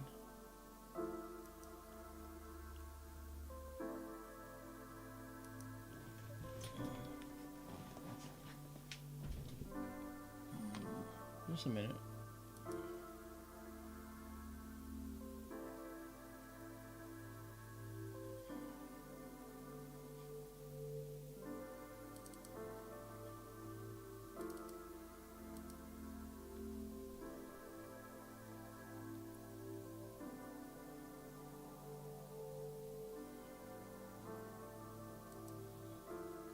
Darn it.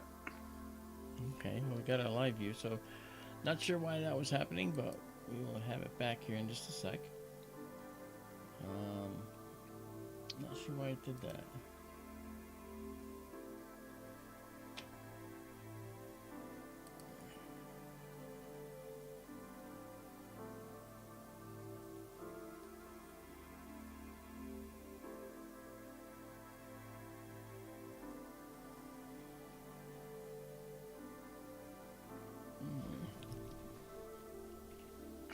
I'm having trouble getting the mosaic over to you. Okay. I've done this before. Izabela's already done a mosaic of the Perseus Cloud. Yeah, I suspected she did. It's really nice. Done this before. Why can't I get it to go? Okay, just a minute. I'm trying to troubleshoot an issue here with this. Okay, there it is. Right? We're good. So what happened when I said... Let's try this. Let's try... I'm gonna do this. I'm gonna... You can't put it in the chat? Not yet. I'm working on it. Alright. Okay, so let's do a 25-second shot here. Here it comes. Alright.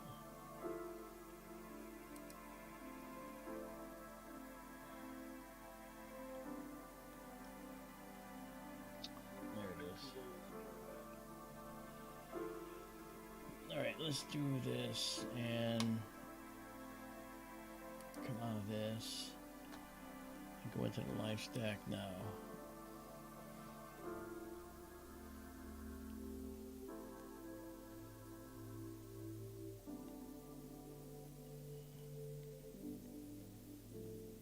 Alright, hold on a minute, guys. We're just gonna try and get this come in here.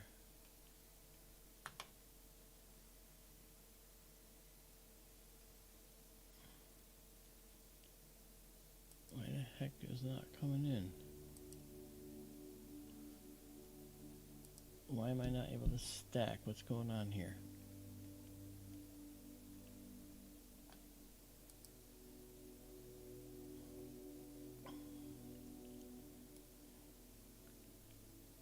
I don't get it.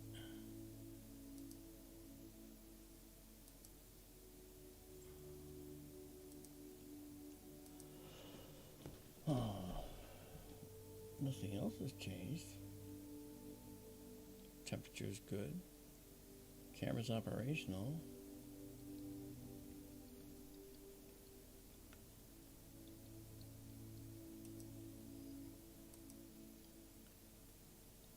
Everything's good there. Live stack is good.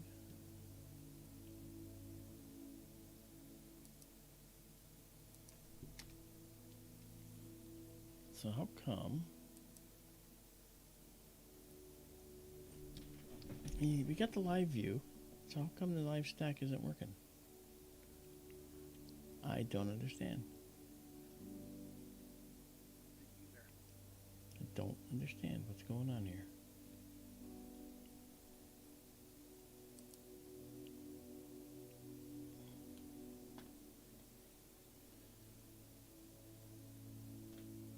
And maybe pause and clear and start over. I did this. It's saying it's ignoring frames. Why is it ignoring frames? I don't understand. We're trying to troubleshoot, guys. Sorry. I know actually, when you were doing the embryo, it was saying that it had ignored some frames. Yeah, something was happening at a certain point in the embryo. I don't know what.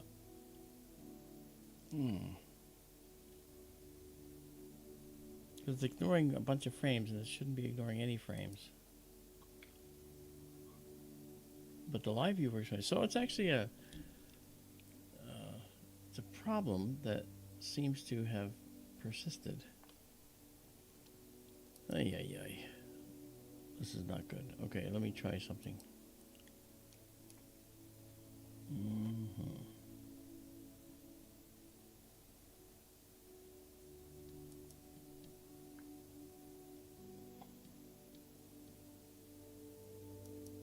No, it's not in here. So what did I change?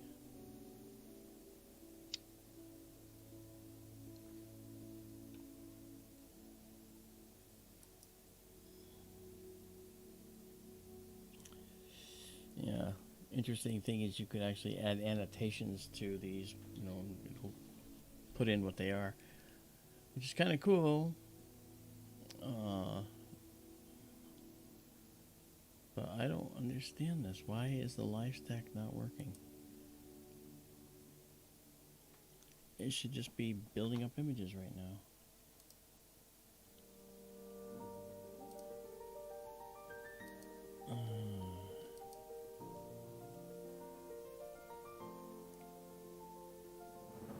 It's not dropping frames.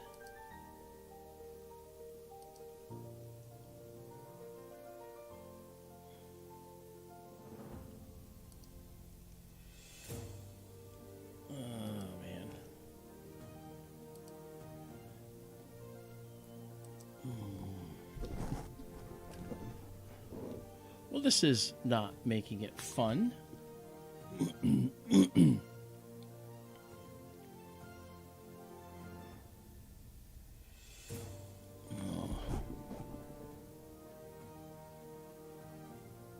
Why is it doing this?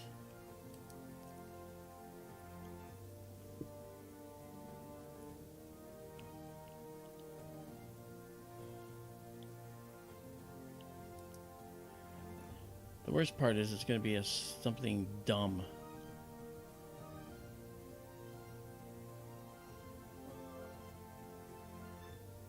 Right, so it just plain refuses to stack images. Yeah, it's skipping. It's like it's. I'm trying to wonder. Did I hit something in the? Did I hit something in the stacking algorithm that? By accident? That would be... Your exposure is still at 1,000 milliseconds. Yeah, I know, and I'm doing it on purpose so I can just see something come in. Okay.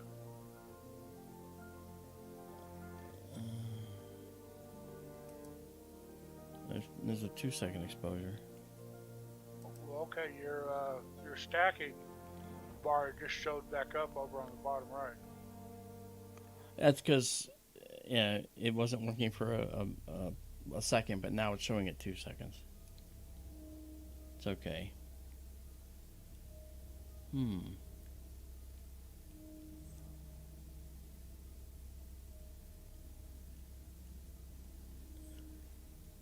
But it's still not displaying.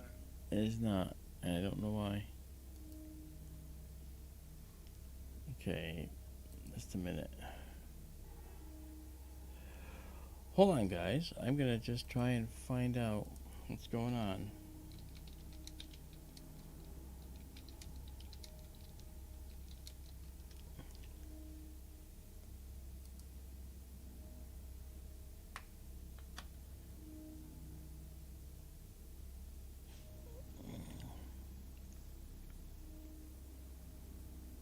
I didn't change any of those.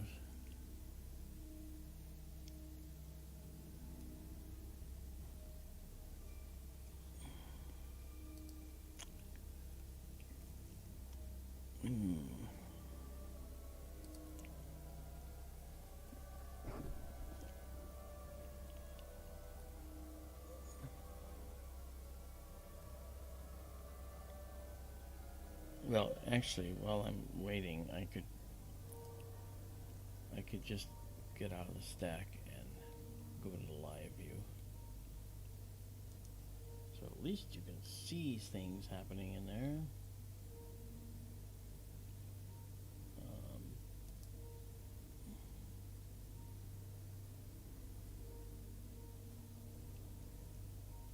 Let's try. I'll do a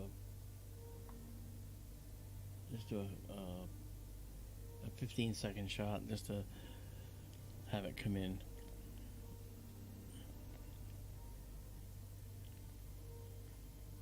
Why did live stacking fail?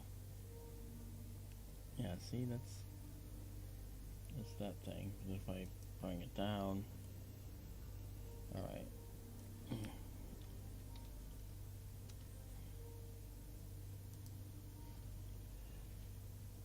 Well, that was on its way. Okay. Thank you, Vera.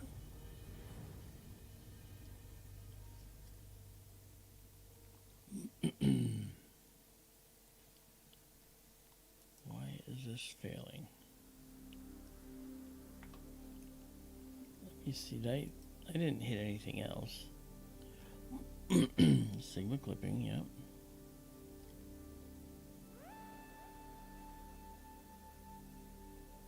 No, this shouldn't cause anything there. I haven't changed any of these settings.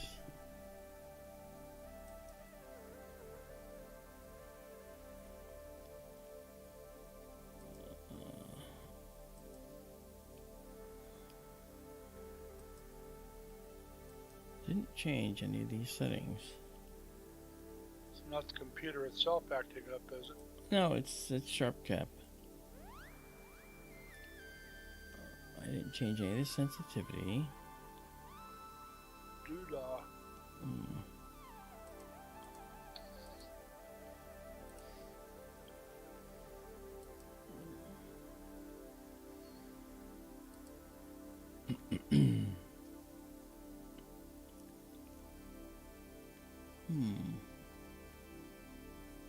Why is it doing that? Oh man, this is just not. This is getting me mad. Let me try something else. Wait. Look Yep. up at the top. This day Full because width, half full width maximum half too high. maximum too high.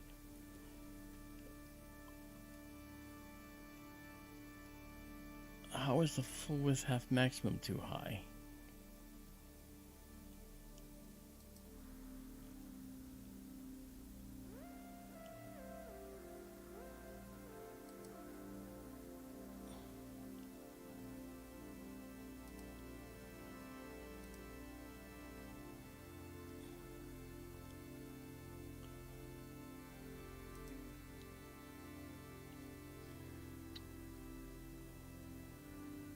Just a minute.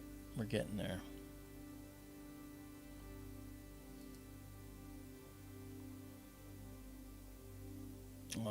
This guy's gonna come off. Thank you, Vera. And It's nice to have you back. okay, this is a 1 second exposure. I missed you. We all missed you.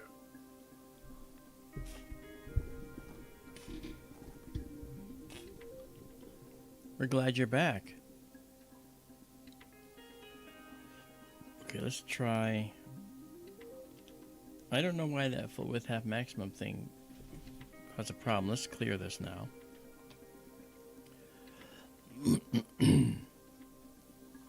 5-stack reset. Yeah, I just did that. Looks like it's working. Yeah. So when I come in now, this should work. But if I filter on the full width half maximum, I don't think I turned that on. Let's go back to our histogram and do this.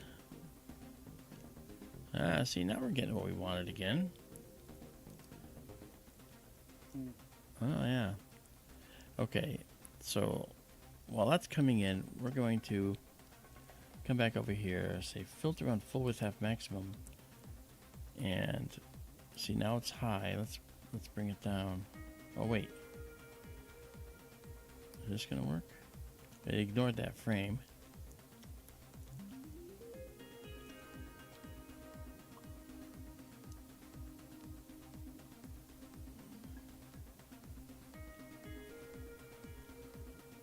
Let's see if it does it again.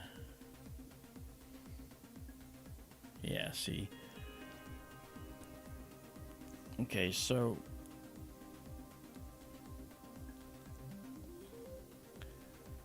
what I think this might be how we can not stack if frames have been out of focus. It's a possibility. All right, we're back. Okay, we're back.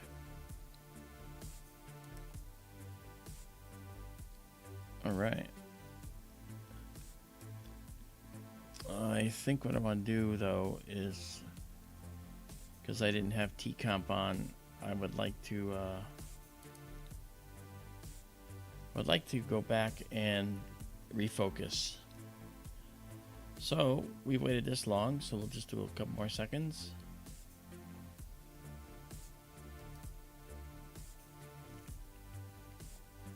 Nice spotting of that full width half maximum message. I saw it earlier, but it went away before I could focus on what it was telling me. All right. What did it mean? It meant that the full width half maximum limit had been exceeded, meaning that it's filtering on the full width half maximum of the star image.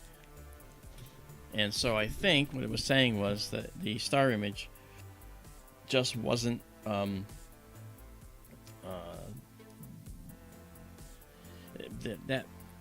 that dotted line was above where the data was coming in. When I get back to the stack, I can explain it to you directly. I'll show you. Okay, first things first. I'm going to refocus now. All right. I know what it. Spock. What? Michael wants me to read what he wrote. Spock. Admiral, if I may, we're probably already visible to the tracking devices of the time. Kirk. Quite right, Mr. Spock. That was where they went back to planet Earth. Quite right, Mr. Spock. Which one, though? There was one with Gary 7 and Oh yeah. And what's her name? The cute blonde gal. Terry Garr. Terry Garr. And there was the one where they picked up the fighter pilot. That was a different one, wasn't it? Yeah. Starlock's running Ray. It's just that the computer is off at the moment. It's coming on here.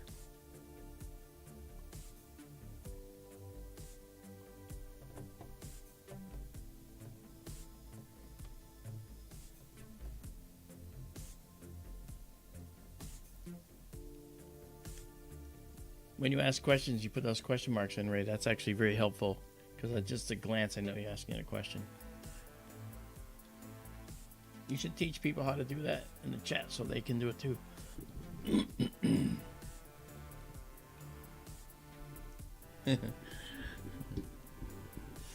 Michael Hedrick's pretty much a comedian, isn't he? Yeah. Very funny. All right, we're doing the focus run here, and then we'll be back. You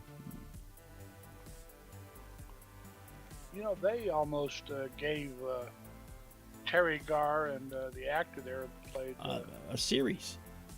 Yeah, they almost gave them their own series. Yeah. Off the strength of that Yeah. episode. Gary, it would have been called Gary 7. Okay. All right, we're going to do the best focus run now. It's going to slide across and then go back to the bottom here where that's the best focus position. I'm sorry for that little delay as we had to fix our issue, but we fixed our issue. Okay, now we're going to do our 30-second shot here, okay? Because we have been stacking, we have been guiding for a while now.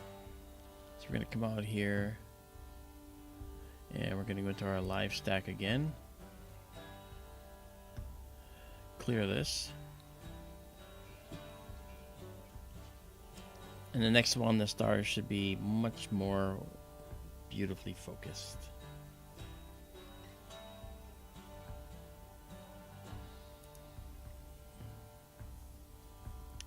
So here we come. There we go. Very nice. All right. So let's now move that over. Ah, yes. Look at that. Now down the bottom here, we have the star Menkib right here. And I mentioned to you earlier, which I'm going to reiterate here. This Menkib is a hot O7 star. Remember, we have O, B, A, F, G, K, M. O's are the hottest and the bluest. And this star is going to end with a supernova. It will be a supernova. And when it explodes in a supernova, it's going to be spectacular. And we'll be able to see it and be able to study it. I just don't know when that'll be. These stars last only a few million years. And then they exhaust their hydrogen. This star has already gone off the main sequence, I believe, and is a luminosity class Roman numeral 3. Roman numeral 3 is a giant. If you notice, here's that arc I told you about. It looks like this arc is the blast arc, basically, from the radiation from here. I could be telling you a total lie and not know it. But it has that look, doesn't it? You know, when you see these arcs like this in space, giant loops, they're generally caused by stars that are doing this type of thing, where they're actually causing gas and so forth to move. And we're watching it happen here, probably. Just an amazing thing. Let's just for a moment, let's pull this out of the way so you can see this up close and personal a little better. I find it amazing that the vast bulk of that star's radiation is in other than visible wavelengths. Yeah, it's in the ultraviolet and beyond. So that's why this gas cloud here, light years away, can be ionized by the stuff that's coming out of this star right here. You know, it's really, really quite hot. And one of the things I noticed is, you know, if we zoom in up top here, you'll notice there's some dark nebula in here. You see it? Look at this dark nebula. And some here. Notice it's trailing back and trailing back. This might be getting pushed by Menkib's radiation pressure, for all we know. I would like to go into enhancement here, and let's add an unsharp mask. Watch it get sharper right now. Look at that. So now it's sharper and more clear. And what I'll do is I'm going to take that down just a little bit. Take this down to 1.2 in the brightness arena, and then we'll pull out of this. There we go. Wow. That's something. Yeah. Right. So that's a very, very beautiful Nebula. This again, this purple halo. That's the system, unfortunately. And what I wanted to do, now that we've solved this crisis, I wanted to bring in something to show you. This is what we shot earlier. This is the beautiful Perseus Cloud here, right? You can see most of it there. And then we shot this intermediate shot, and then down here is the Embryo Nebula. So you can see this long cloud. We will hyper-process that as well. And then you can look for posts on Facebook about that and so forth. But that's just beautiful. There's the Embryo. It is just a beautiful location. A lot going on in there, but I thought you should see. And this, by the way, this mosaic, courtesy of the SkyTour LiveStream telescope, was assembled by none other than Izabela Melamed in the chat. Yay, Izabela. Yay, Izabela. Yeah. I showed her how to do this compositing in just a few seconds. It's a neat little thing that we can do to just put these together very, very quickly on the fly so we can have them ready for you. It's not fully processed, but that'll happen. Donald Kunzer says, once we develop a definite way of determining distance in space, so many questions could be solved. Actually, we already have that, Donald. We have a number of ways to detect distances. Among them is the, we call it the cosmological distance ladder. For close by stars, we use parallax. For stars a little further out, okay, we can use supernovae, type 1a supernovae, which have a remarkably similar brightness when they go off. So if they're in a distant part of the galaxy or distant galaxy itself, we'll be able to tell how far away they are just by their brightness and comparing them to what we know they are intrinsically. We also have Cepheid variables, which are variable stars that have a remarkable timing that is associated with their brightness. It's a very interesting way to get distances. And there's other ways in which we determine distance. We have, by looking at clusters, we can actually do cluster fitting. We can fit the cluster to what's called the Hertzsprung-Russell diagram, and get a distance that way. So it goes on and on. There's a lot. Donald is also asking, how close is his Menkib to the California Nebula? I don't have your answer. Actually, I don't. I'd have to look it up. I don't know. I'm looking. All right. See, that's the beauty of having you on with us, man. Always getting things out of the way that need to be gotten. Yep. Okay, let's do this.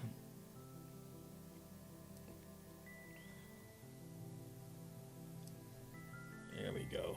Look at that beautiful nebula.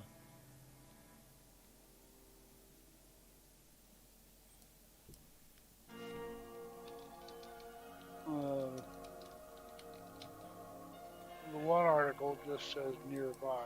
Well, if you just get the distance of Menkib and the distance of the California Nebula, that's probably all we need, right?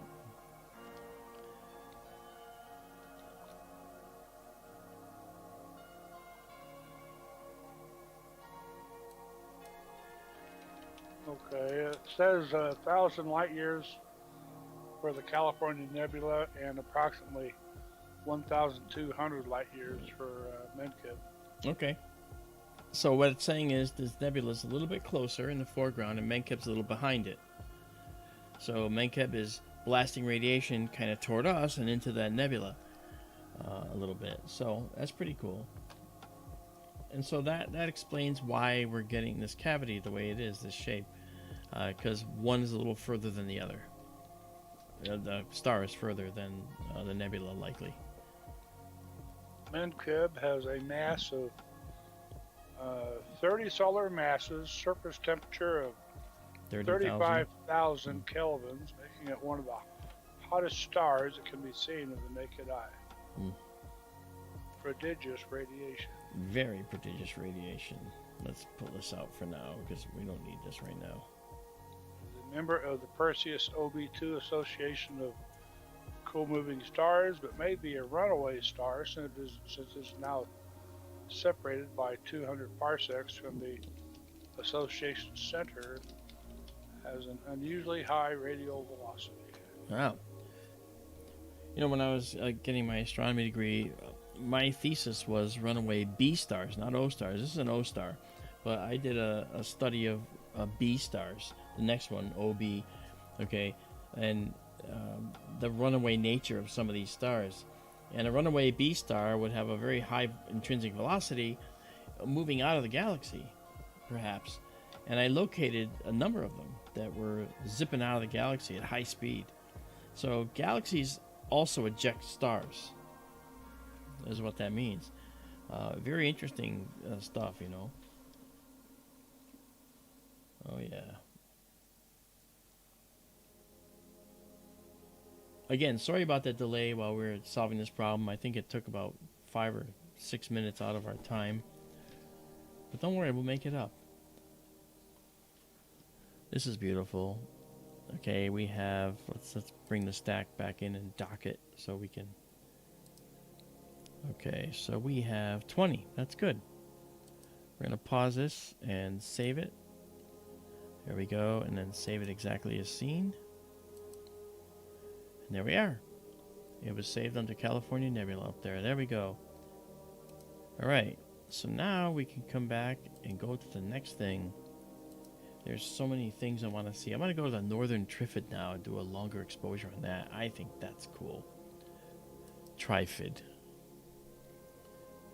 I don't know what Trifid, you know. 3 parts.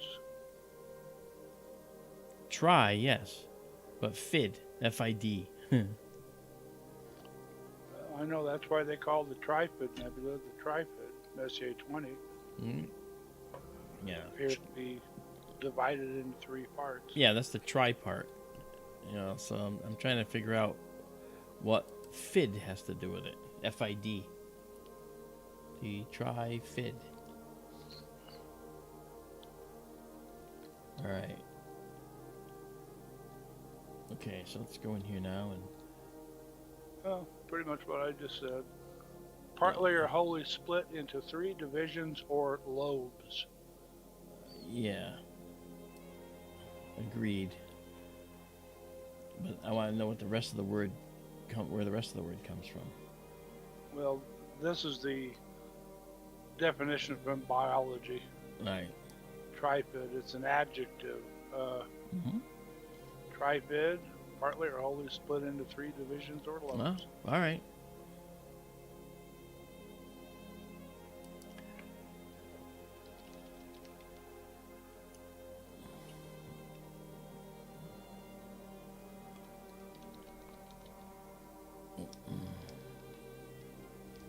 Stop.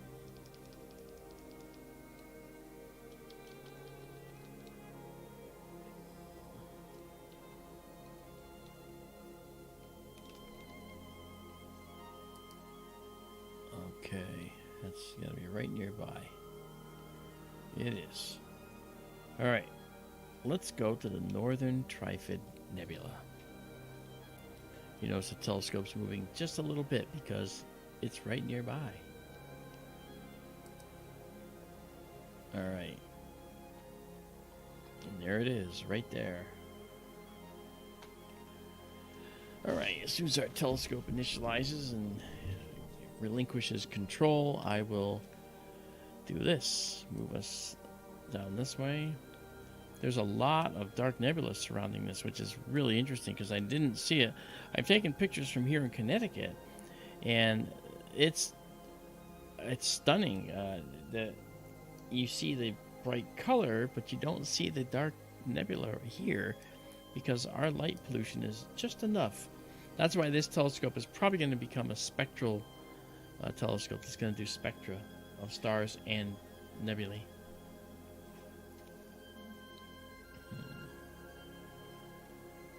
I think I've shown you guys the spectrometer and how it works. Maybe I haven't. I should do a stream showing how the spectral system actually works. I have gas tubes here that can show you helium, neon, and hydrogen gas. You can actually see the lines and how they look. Alright. Let's just pull this up a little bit. And then we will set up this exposure.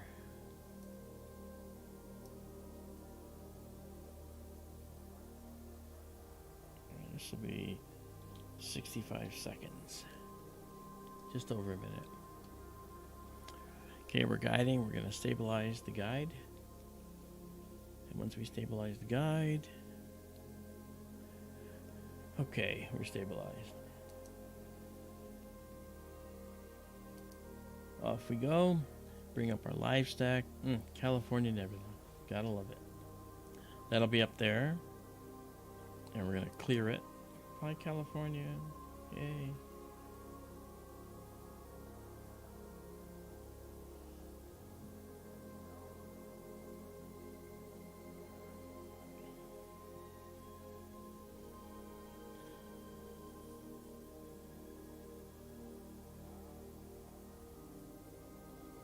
All right. 30 seconds left.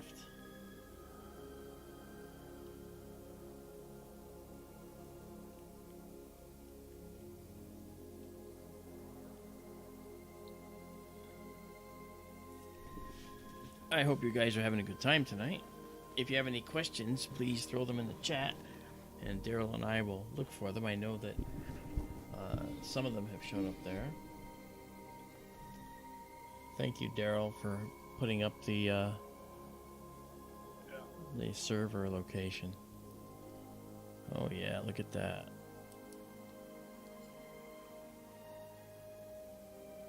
Oh yeah, look at.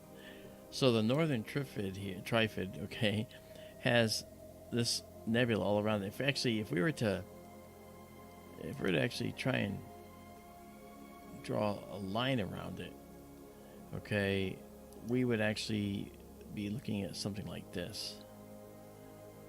It comes down around here, comes down around here, all the way up there. So it'd be like something like that.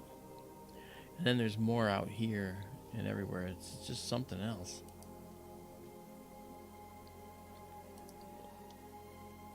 Yeah, let's color correct this to help show that up actually. Yeah, and then we'll darken it up a little. Mark, will you excuse me for a few, please? Of course. You can take out your binoculars?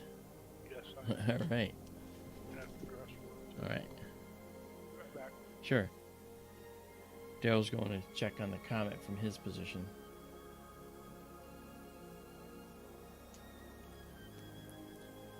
Look how beautiful this is. That's just gorgeous.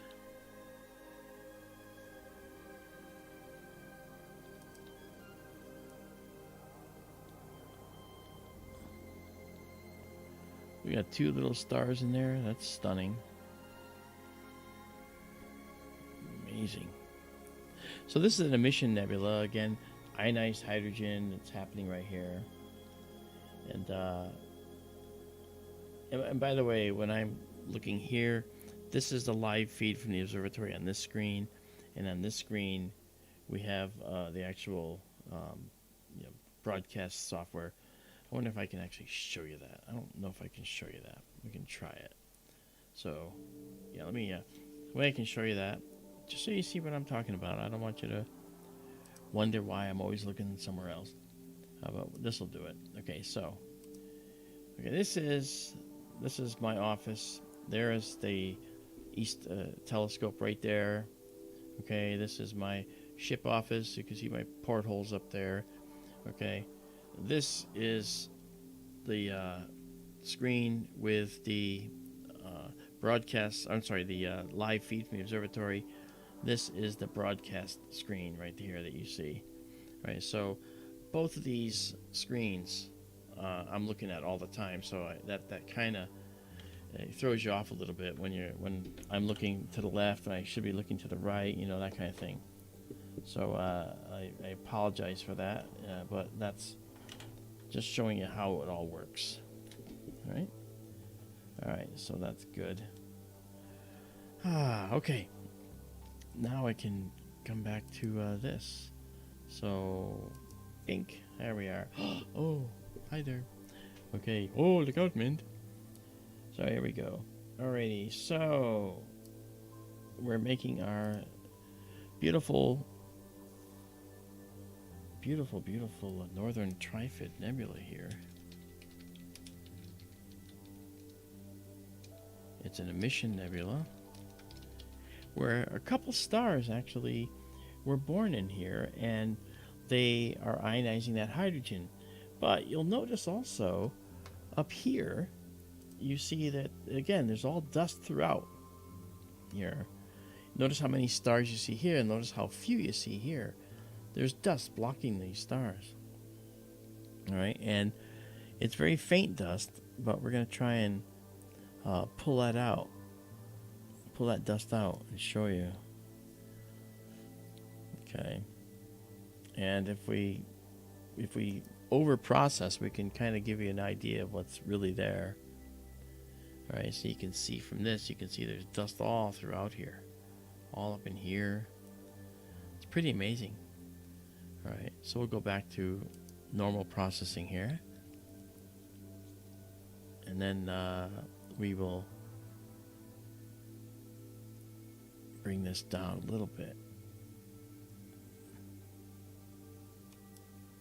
There we go.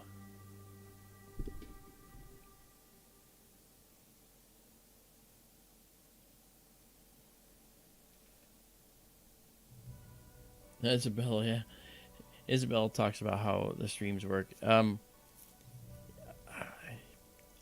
literally doing 5 things at once. It's not a matter of just sitting down and talking to you. That's one of the things I do.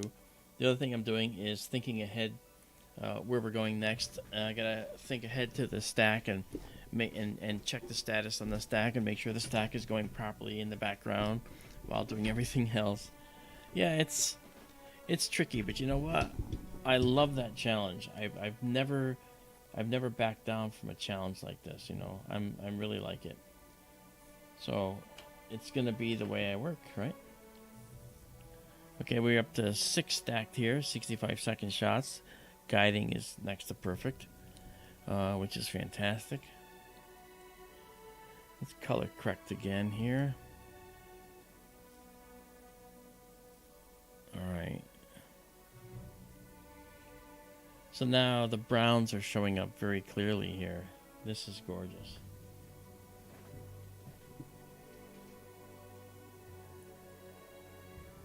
Oh, thank you, Izabela. She says, oh, you're a great director.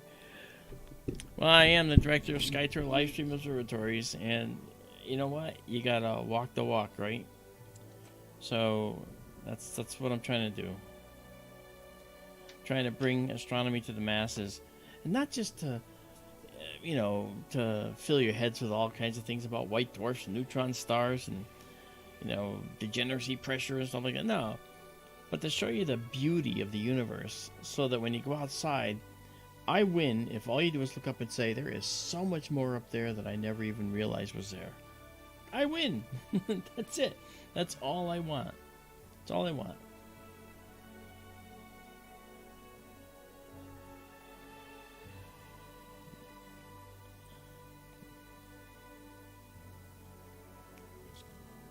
Okay. Let's zoom in on this. Thank you, Ray, for that APOD post. Folks, go check it out if you want to. You could name it if you want to. I mean, you can call it Doris after my mother.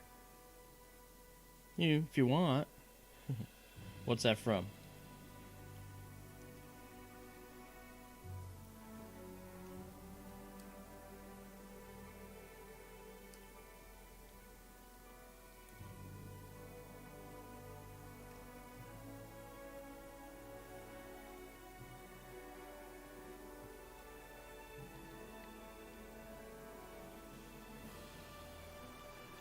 It's Dr. Steve Brule. John C. Reilly, who was the actor in Step Brothers, created this science persona of a guy who thinks he knows more than he does, and teaches of the solar system. It's hilarious. It's absolutely silly stuff.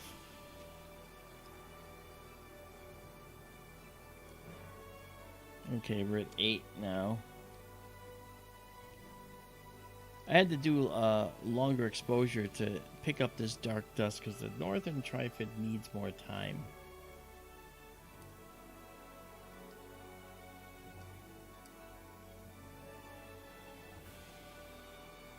Okay, so while that's going, let's look at one more thing here.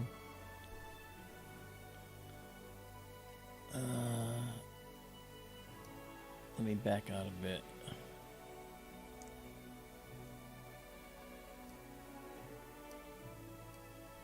Because what's up now, we can look at. Because that's way over in a little more over into the west. We are, we have Orion in prime time now. And we can go into Orion and do a mosaic of the Witch's Head if we wanted. I did a mosaic of the entire Orion complex, which I don't think you guys, maybe you didn't see it. I actually, from the Orion Nebula all the way to the Horsehead, I had a mosaic that I did. And it's really cute. So I'll see if we can find that for you as well. So I'd like you to see it.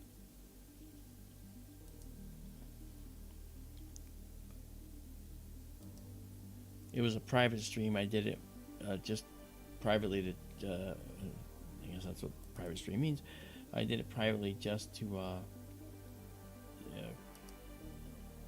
do some work on my own. I wanted to just do some of that. All right, and here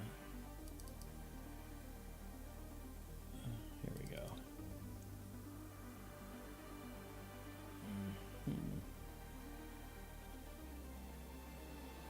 I think that's the one.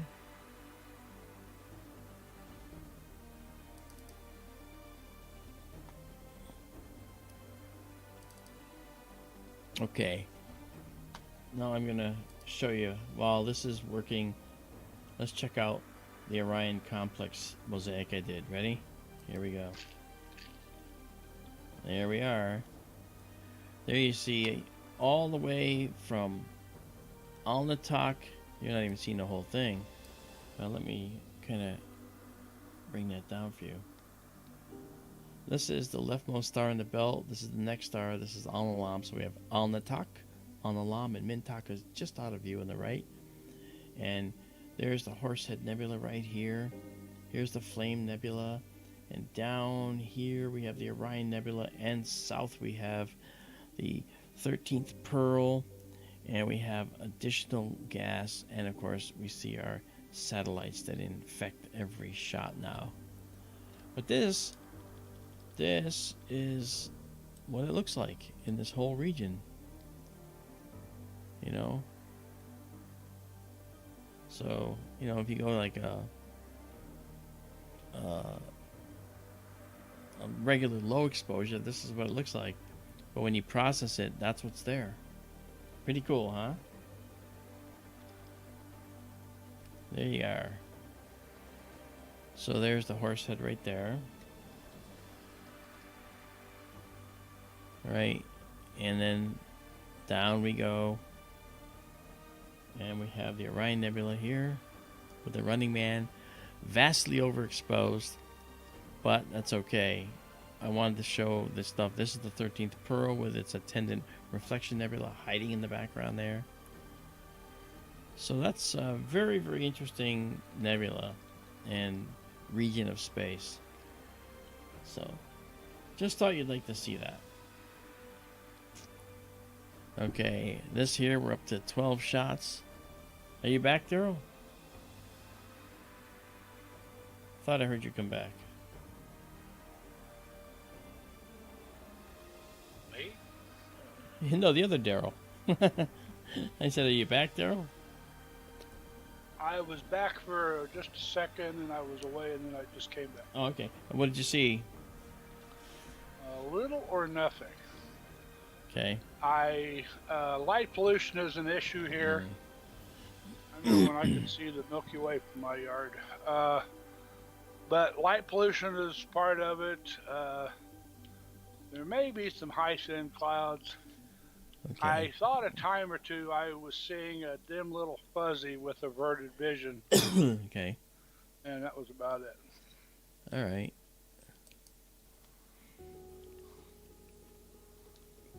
I was looking just to the right of Comet. Okay. Supposedly it's at magnitude 5.5 now. But if it's an extended object, you know, that magnitude 5 brightness gets spread out over an area. Yeah. And, so it's not really bright. One of those would probably take a photograph easily. Yeah. Shara Jade, hi there. How you doing? I'm glad that you were moved to Comet. It's good to have you with us.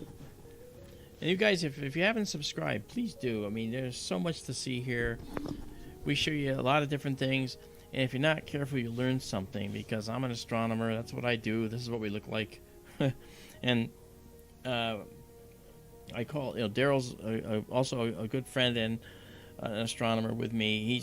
I call him the astronomer's astronomer because he knows about the positions of objects in the sky. He knows astronomy from a different perspective that I do.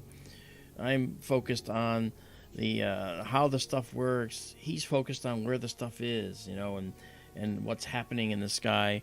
So he's more of the mainstream type guy that'll tell you all about what's up in the sky tonight. And I'm the guy that'll say, and of those things, here's what they're made of and how they work, And of course, he knows a fair amount of that too. But it's pretty interesting, good dynamic. So that's SkyTour LiveStream. That's our team, and we'll also have other people on with us at times. Like last couple nights ago, we had Izabela on with us, and Izabela took over and ran the telescope for a while, and got pictures taken of the things she wanted, and that was because she does so much for us behind the scenes that I just wanted her to have a reward. Izabela's going to be running this place one day. Well, I'm writing a manual for telescope control so that when I'm not around, if somebody is going to run the telescope, they'll know what to do. So that's going to be a very important manual to get published and to have people read, because they'll want to know how to do what we're doing. Wow, this is neat. Just in the last few minutes, this interesting, beautiful, dark nebula surrounding this reflection nebula, it's just started showing up. Do you see it? Lots of detail there. Let me bring it out.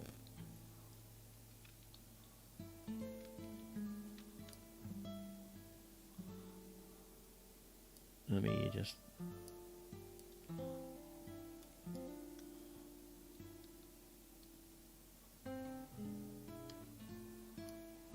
Alright, let's darken that up a little.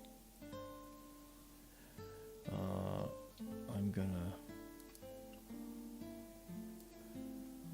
spread it out a little farther so I have more resolution to play with. Okay. You see that, Daryl? Uh-huh. Yeah, we got a beautiful dark nebula in there that's starting to really show up with some tendrils, which is really nice.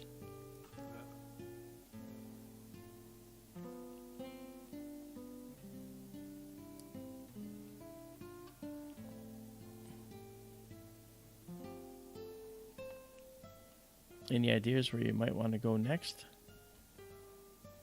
Oh, not really. Okay. The Comet, but I think we're going to have to wait too late for that. Maybe. Yeah. I'll have to, I do want the coordinates of it so that I can try and just see if by chance it'll be high enough that we might be able to get a glimpse, but I think we're going to have to wait. I think we have to wait on that one. Look at the beautiful secondary glow from the other side of this nebula, huh? All over here. That's beautiful. That's way more than we've ever seen with the Northern Trifid Nebula. Yeah. Really pretty. And we've done 17 65-second shots.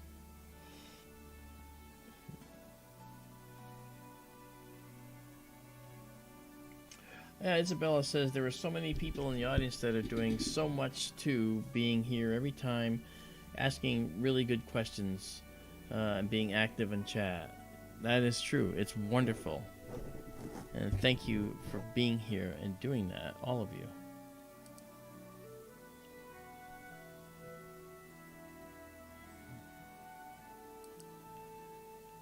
How are the hot dogs, Michael?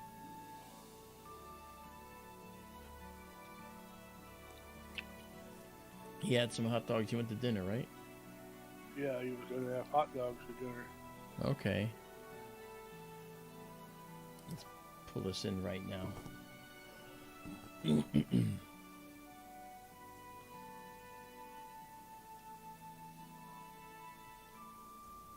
Nice. Ray, it was right at 30 degrees elevation here. And Marc is 33. 6 degrees farther south than I am, so it would have been about 24 degrees. And that's below the wall of the observatory still. Yeah, let's show you that. So if we're here, okay, let's go up here.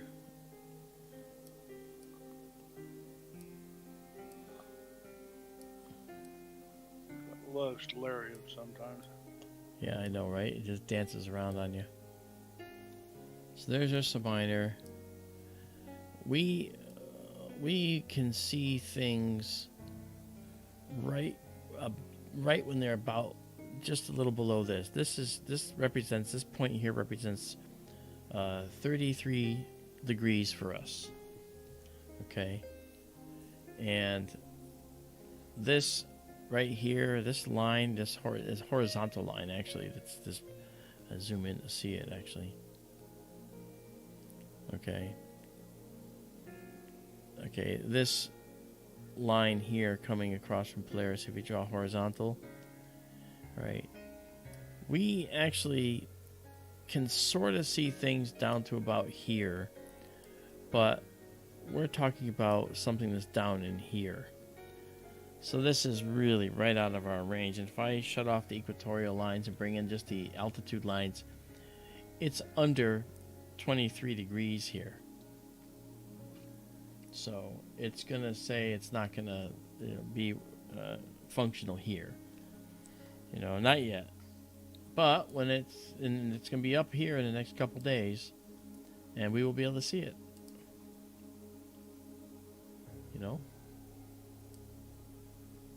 So there we go.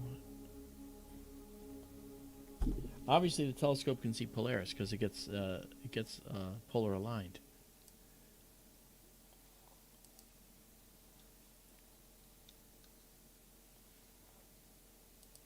All right.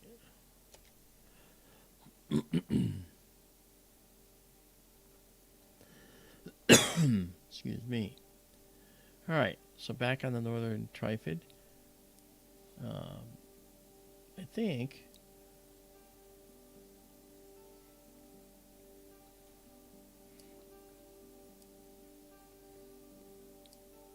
trying to find. Well, you know what? I think that it's time to actually showcase some of the most beautiful objects in the winter sky, don't you think? Isn't that what we've been doing? I think you're right. Right, so to do this, let's do this. Let's go and come around here, and we're gonna be looking at Orion, which is past the meridian now. But we're gonna do something interesting. We're gonna actually go to Alnilam All right, and that's going to be, let's see, that's Lepus, that's below.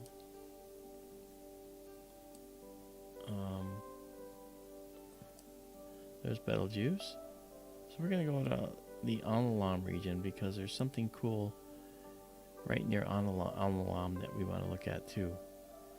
And you'll see it. And we're not going to go there because we got to save all this and everything, but we'll do that. Okay, so it's it's this guy right here. All right. This is the Epsilon Orion Nebula. Okay. And it's a fascinating nebula because Alnilam, the second star over in the belt, is Epsilon Orion. But there is a nebula right next to it that is just beautiful, and we're going to check it out. Now, these are all beautiful nebulae too, and we'll get there. But first, let's go back here, and look, we have 22 stacked, and the guiding is gorgeous. So let's make sure that our system has enough data. It looks like it does. All right, so we'll pause this because we just got 23, and now we'll come back up here and we'll say Northern Trifid. Old habits die hard. I called it a Trifid ever since I was a child. It is Trifid. Okay, now we're gonna save it. So there we go, and we'll save it exactly as seen. Excellent. So that'll be up there within about 20 seconds. It'll be up. And that's the other thing too, by the way, if you don't know, you go to SkyTourLive.com and you scroll down one section, and you can go to our online server and for free download all these images that you see right here before you for free. If you want the hyper processed ones, consider our looking at our Facebook posts from time to time, or you can do the $10 and up Patreon tier as well, and that helps us pay for equipment and stuff like that. I mean, the internet is over $100 a month just for the internet. It's in the middle of the desert, so we're using Starlink, the hated but loved service that allows us to do what we do. All right. Also, when you go to SkyTourLive.org or SkyTourLive.com, to the upper left is this stream, and you can see SkyTour live stream up there. It'll bring you to the main page on our YouTube, and you go to the right. You look up to the right, you'll see the Patreon page, and then down below there's other stuff to look at, including some gallery stuff and everything. All right. Okay. So we saved all this, and away we go. And let's go back to our night vision mode setup. All right, so this is night vision mode. Waiting for it.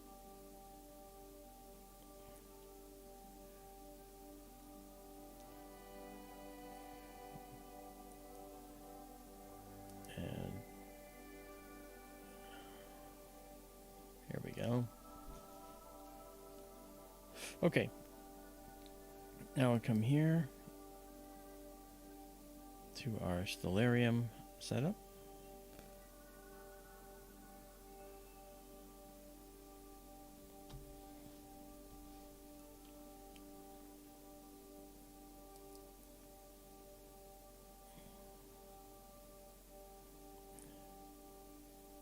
There we go. And we're going to go here now. Okay, but not...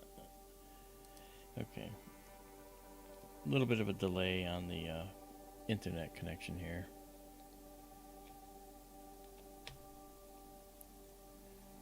We have, out there we have 94 or 96% coverage.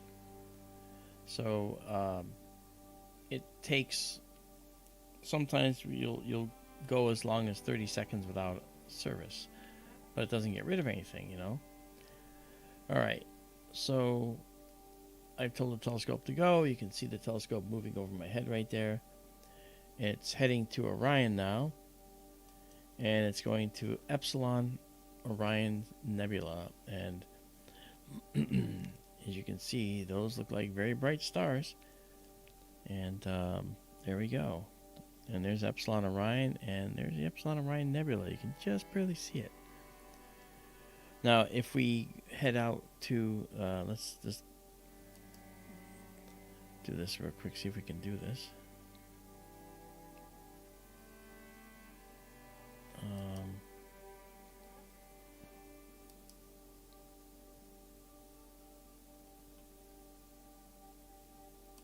There we go.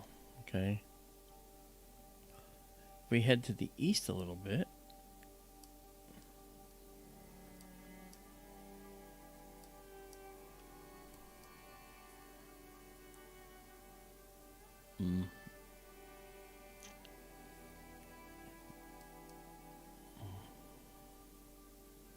see, we want that nebula right there.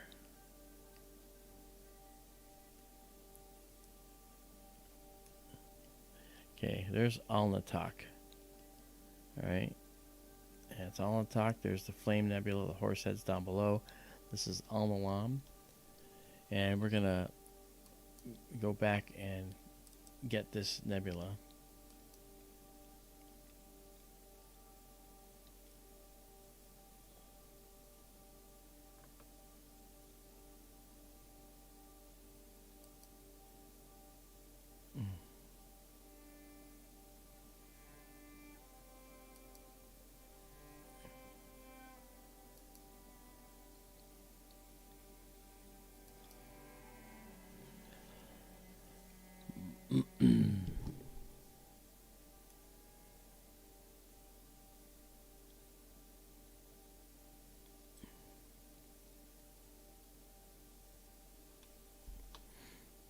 Alright, hang on as we get there. Here we are. There we are. Okay. Now we can set up our our exposure now.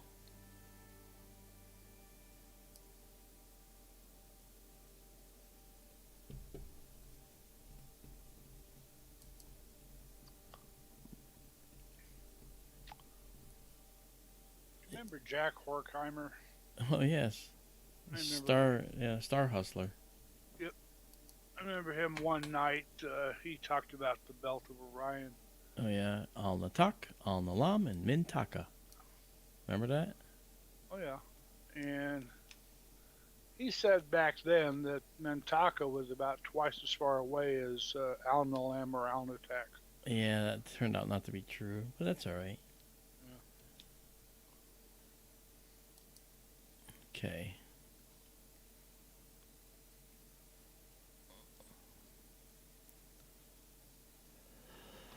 We're in between one of those sections where the satellites are few and farther between right now, so it's taking a little longer. Sometimes it has no problem. Sometimes it takes a while.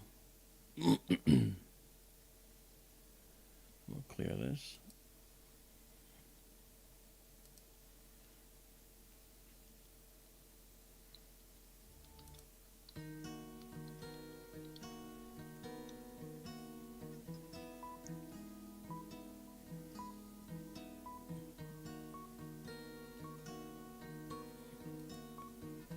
Okay.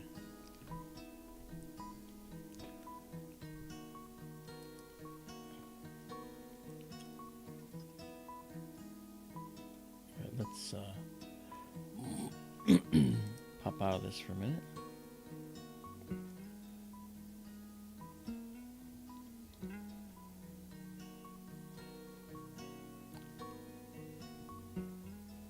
So you can see this whole region has its own set of nebula, and we got the Horsehead right there. See it? Horsehead is peering in right there.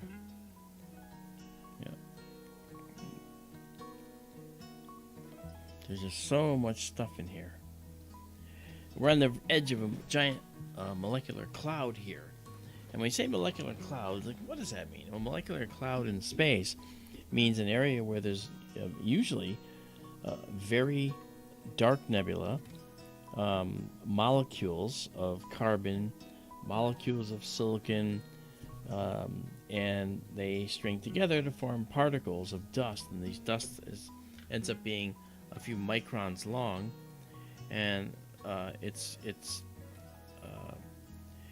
ends up that these particles of dust will end up with ice on their surface, and the ice will in fact make them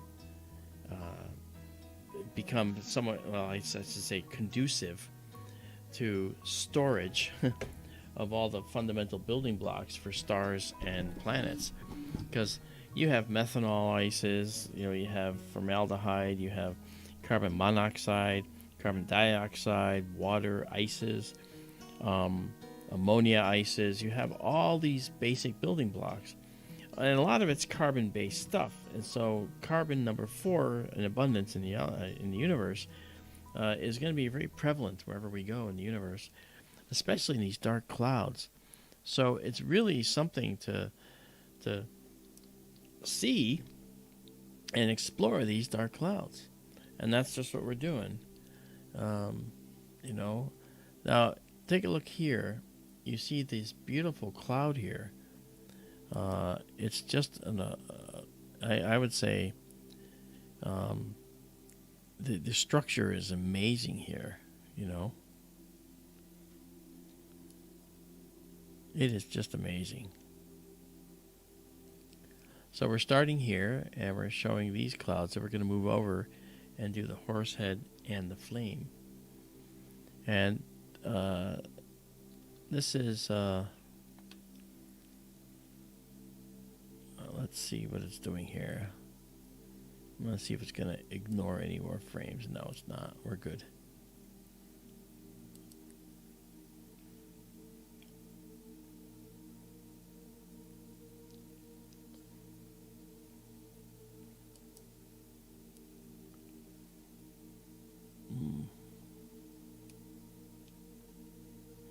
See that one frame that got ignored? See, it says 4 and 1 frame ignored.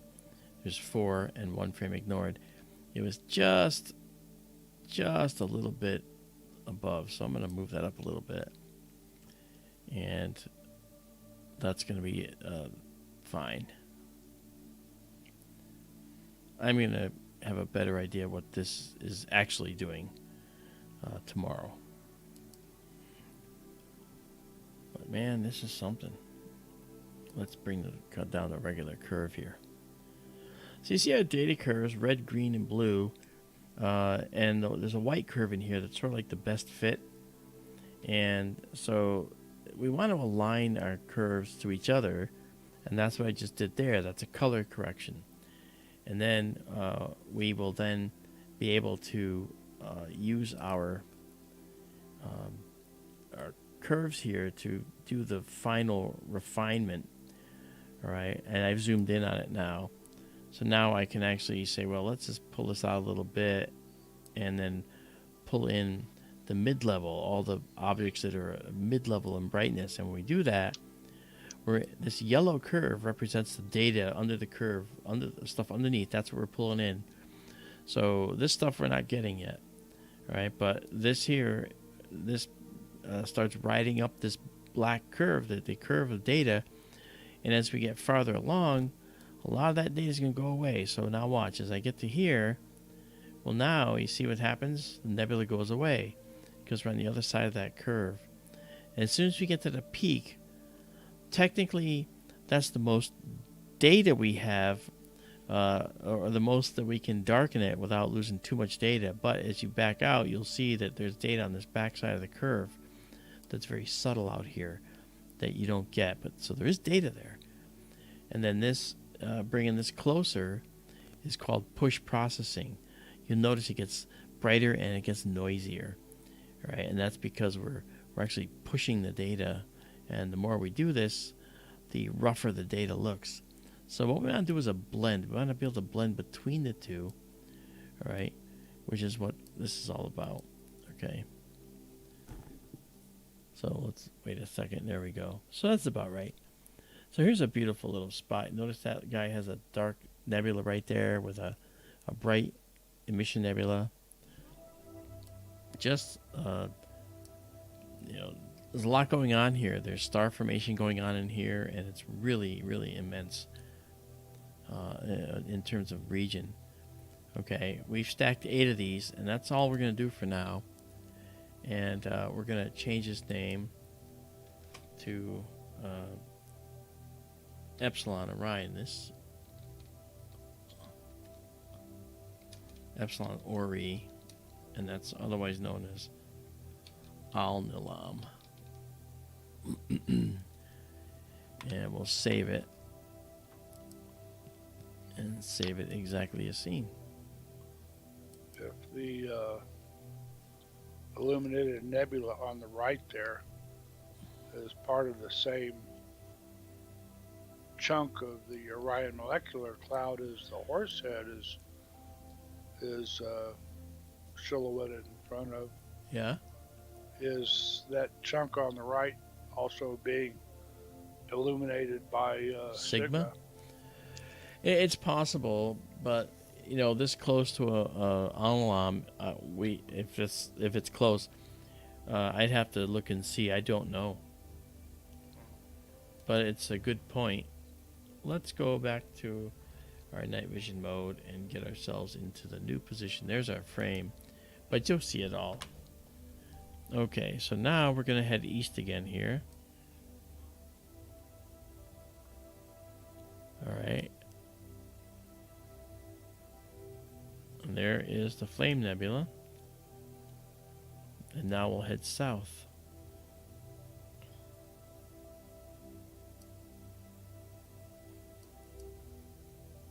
Okay.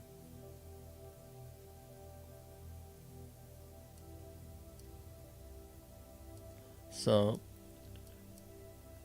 I thought it was so exciting here on the East Coast when I saw the Horsehead for the first time in the telescope that you saw behind me earlier. But it was through light pollution without a proper filter, and so it didn't have the impact that I wanted it to have. All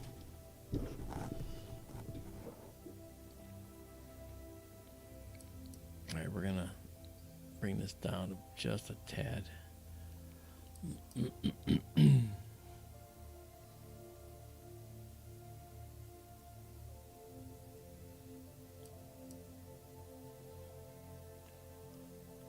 Alright. And then once it stabilizes, we'll take some imagery. I should actually move it over, because that way I'll center it up, because there's a lot of detail to the left here that we want to see. A lot of stuff in here. Alright. This is Sigma Orionis. Sigma Orionis is a star that has multiple components. 5 or 6, if I recall, we talked about. It was actually listed as having. So it's a star system that's in pretty turbulent disarray. There's going to be members getting ejected at one point or another because of the nature of multiple stars orbiting each other. And right there's the Horsehead, and this, you see this red wall.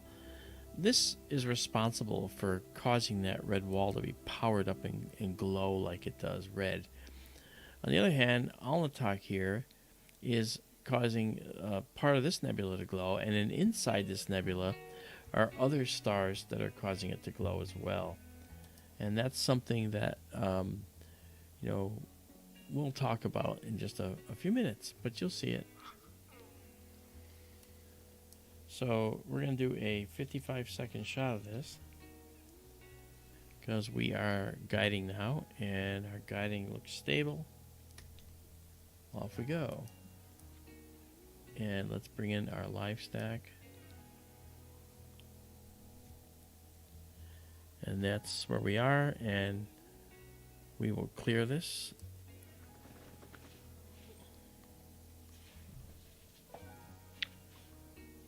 And I'm going to wait for this to come in, and then I'll process it and move stuff out of the way so you can see it.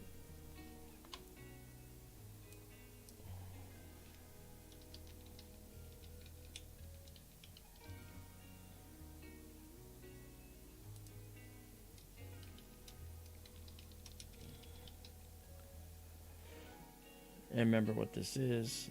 This is the Horsehead region with a Mission Nebula and Dark Nebula. And here we go. Wow.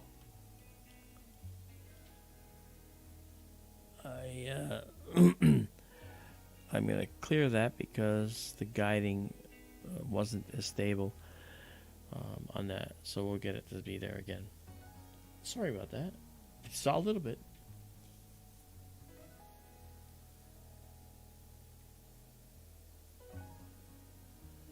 Thank you, Izabela, for putting the northern Trifid out there, telling people about it.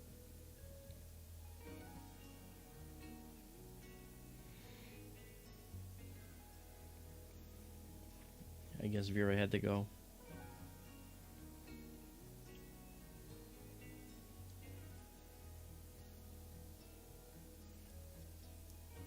Daryl. Yes, sorry. That's all right. Vera had to go. I didn't know that. I wondered. Sorry to see her go. It's nice to have her back. Yeah. Good night, if you're still listening.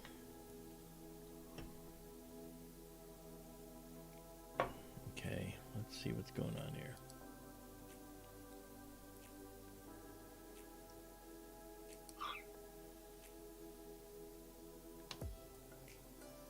Okay, here we go. Wow. Yeah, the Horsehead is just a beautiful location. And there's a lot, like I said, going on over in here. So let's see if we can find that.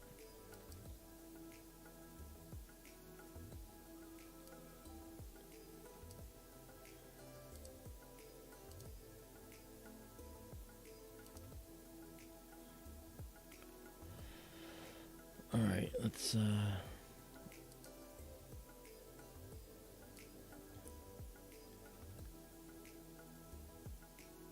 pull this in, and then let's bring the dark level in more. You can see the modeling is beginning to show up here. Okay, we're gonna also remove that.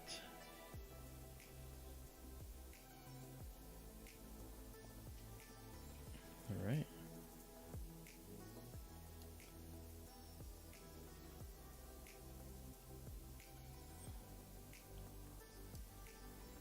Wow, that's really pretty. Okay, I'm gonna back out a little.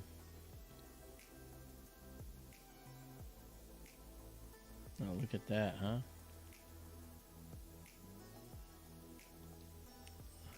Look at everything going on there. Look at these beautiful reflection nebulae here that have extra blue components in here. Wow. Let's color correct this. Yeah, color correction starts to show more detail. Look at that.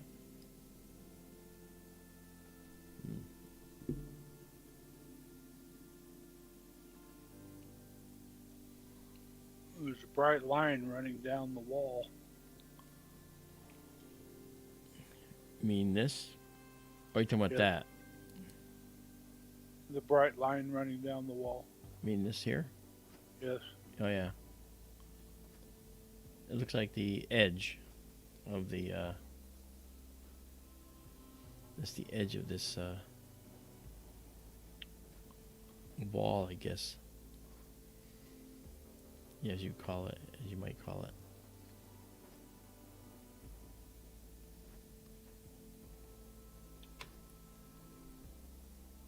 Oh, let's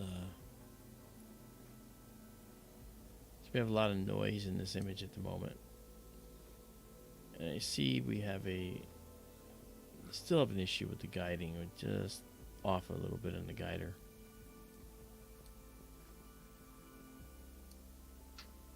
Could it be wind? Yep. Wind does affect us at a certain time of the night for a little while, and then it goes away.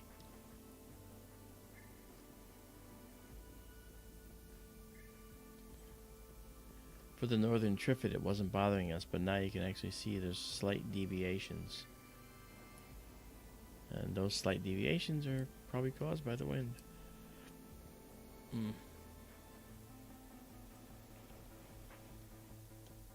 Alright. Beautiful wisps, though. You can see a tiny star in the back of the main of there of this.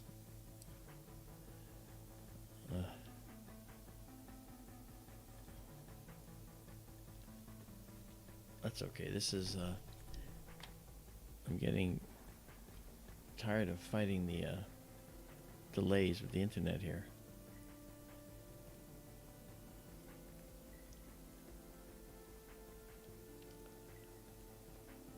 I'll be calling the Starlink people and saying that this is unacceptably slow.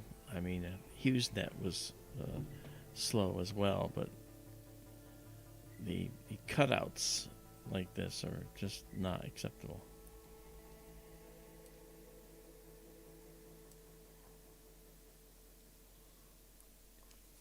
Donald Kunzer, if you mean by that cloud, the cloud that's silhouetting the Horsehead, as Mark said earlier,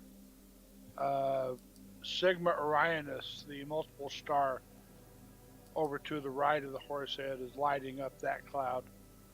If you get up closer to Alnilam, the Flame Nebula to the left of Alnilam is partially being illuminated by Alnilam.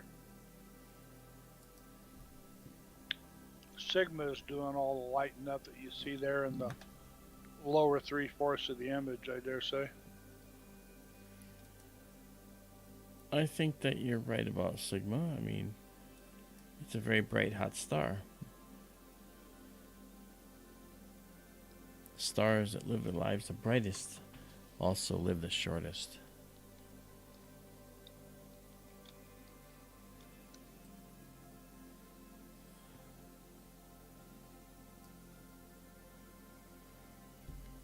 And we'll just drag this out now.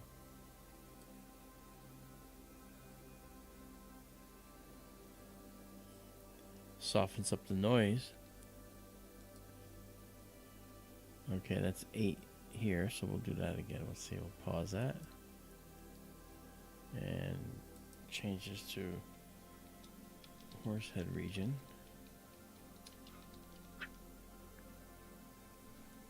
And we'll say save. And save exactly as seen. Alright. And now we will head down and take on everybody's favorite object. The first one that anyone looks at in the wintertime, the Orion Nebula. And that's where we'll end for tonight. Good. I'm about to fall asleep.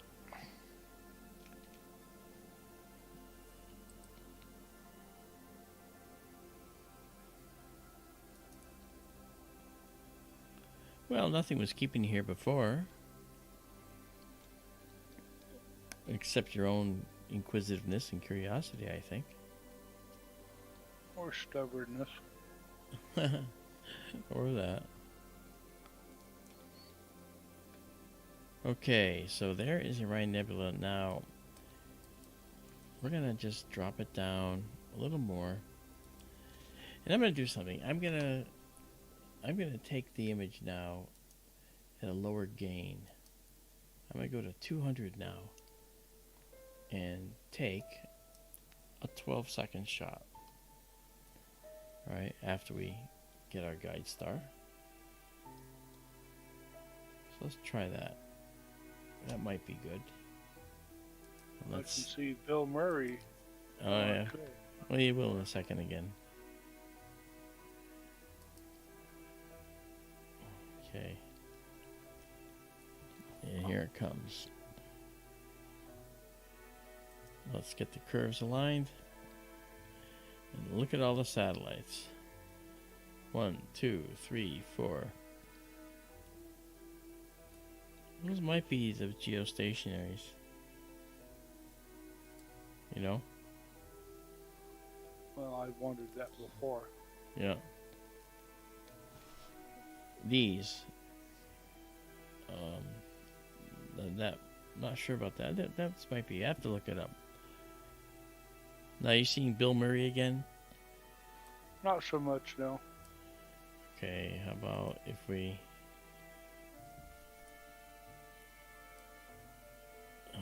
do this? Oh, that's a little better. Still a lot more exposure than it was. Yeah, this is a beautiful nebula because you can see all this gorgeous, well, dust and gas in here. It's really quite impressive. And let's zoom in. Oh yeah, look at that. Now if we process it the way we want to, or the way it wants to, look at that. That's stunning. There's another thing I want to look for. There they are. Let's go in here.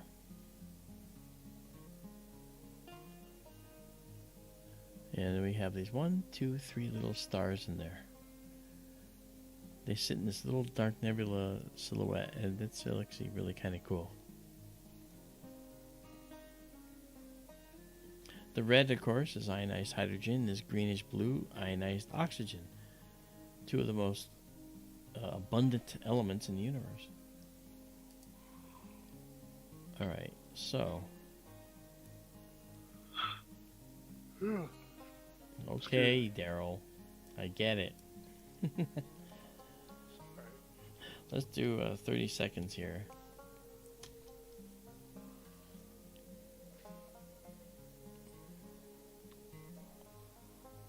Let's color correct this too. Yeah, that's better. We're taking a 30-second shot because I'm going to show you all the rest of the stuff that's in here.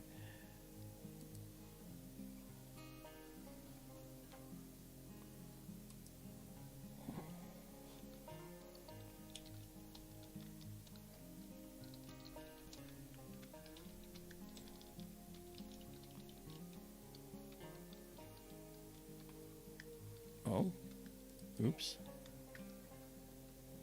Alright, let's start this again. Apparently I paused stacking. Well, we're back.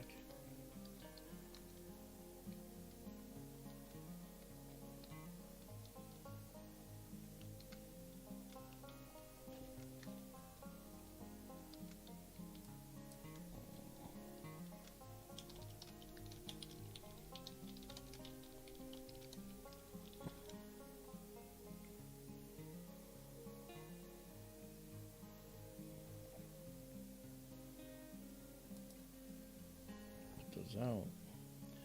Alright. Alright, so if we were to move this here and move this in,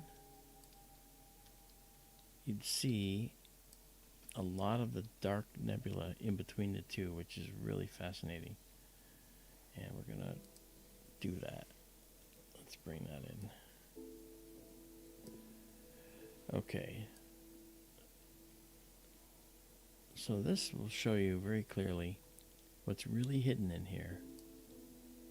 See that?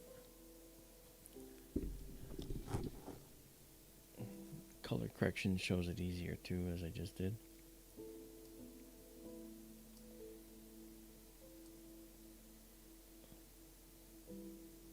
Look at all this debris, all this dust and gas. And this is all part of the Orion Molecular Cloud Complex, the OMCC.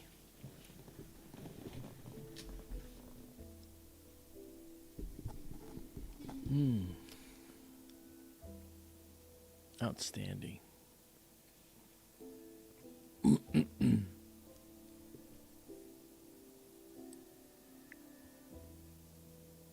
Here's the Running Man up here.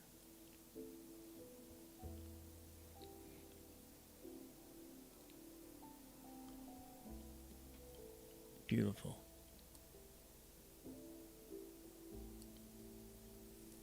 As the season continues, there's more objects further to the east that we'll be checking out. And over the next day or two, we're going to keep a close eye on the comet. ZTF for short, that I call it. And we will be looking at the comet as well. And the comet is right over the back of that building. And if we go into our stellarium and we zoom out a little bit, zoom out a lot of it actually, and then come in here, go spin around to the north. Okay. And just zoom in. Oh wait. Look at this. Here we go. Actually, tonight's APOD, I'll post it in the chat. Okay. Tonight's APOD is a cool picture of Comet ZTF. Shows the anti-tail and everything. All right. The anti-tail, it looks like a spike sticking out in front of the comet instead of the tail following behind the comet. And what it is, it's a juxtaposition of the Earth crossing the orbital plane of the comet. Makes it look like the anti-tail, the spike sticking out in front. Yeah, what's the, do you have the coordinates for it? The comet? Yeah. Yeah, give me just a second. 'Cause I'm going to just see how far off it is from where we are.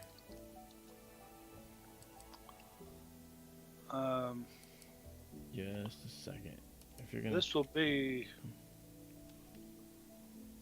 from Colorado Springs, if that makes a difference. No, give them to me. 14 hours, 23 minutes, 50 seconds, right, Ascension? 14, 23, 50. 50, okay. Declination is 70 degrees, 55 minutes, 24 seconds. Okay, 70, 2504. 70, 55, 24. Oh. 70, 55, 24. 24, okay. All right, well, let's see where that is.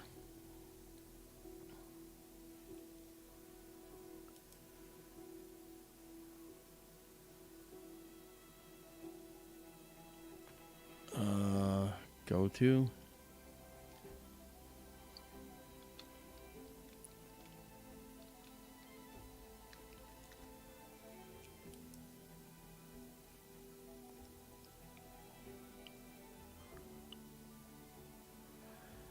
All right, well, we're going to see. Telescope's going to lean way back, and it might put us too far down, but we're going to find out.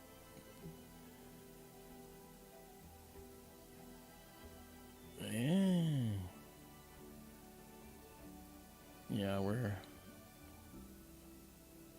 there it is. Yeah, well, you're catching it. We're having it's definitely the buildings in the way, but oh yeah, we're having just a little bit of the edge, but that's it. This is the comet.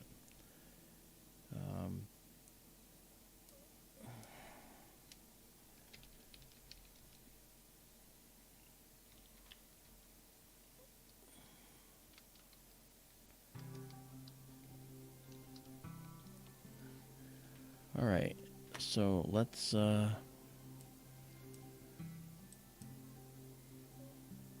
Oops. Huh. There we go. Okay, let's make sure that.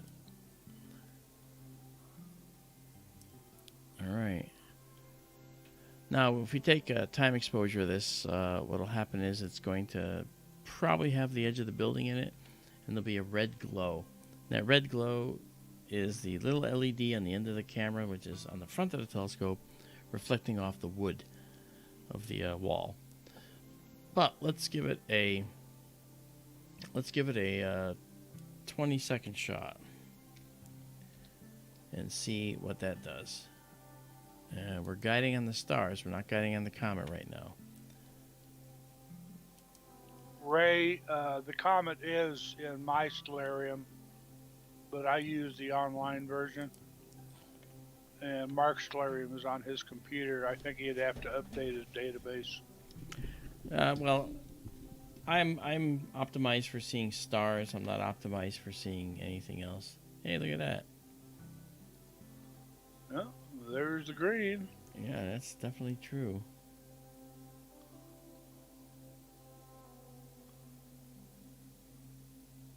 There's the comet, and there's the tail. Look at that. Oh. See, I can actually very faintly see the anti-tail. over here. Yes. Let's see if we can bring that out. Well, guys, we got the comet. That's good. I might be able to compensate right now. Yeah, I compensated for the red. That's beautiful. We can see the anti-tail, and we can see the main body of the comet. We can see the cyanogen and carbon halo here. Yep. See why they call it the green comet. Yep. The little thin spike tail, that's the gas tail, pointing to the right, and the broad fan-shaped tail, shorter, closer to the nucleus, kind of yellowish. That's the dust tail. And what we can faintly see of the anti-tail is also the dust tail. It's just it's fanning the out angle, here. the angle between us and the comet is we're seeing part of the dust tail. Looks like it's the head of the comet. This is really nice. I like this really tight, beautiful tail right there. Isn't that gorgeous, guys?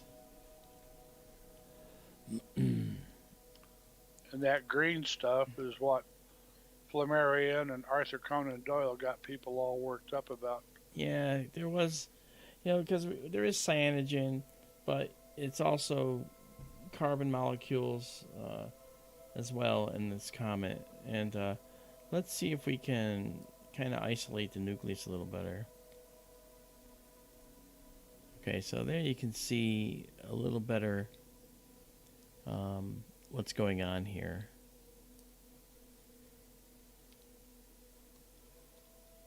Ah, yes. This is a very stunning comet. I'm glad we're able to find it that easily. All right, let's bring this back. That's a good object to end on tonight, right? Sure. And it's only going to get better.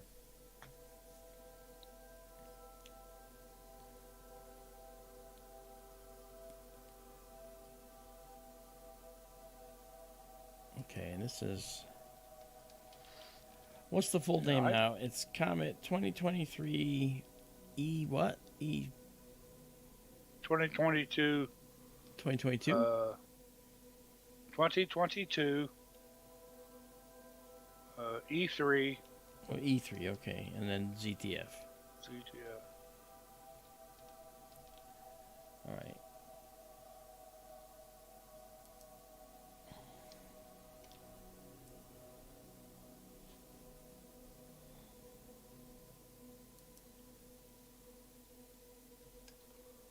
Yeah, the dust tails actually, I guess we're still stacking, showing up better now. You see the demarcation to the upper left of it.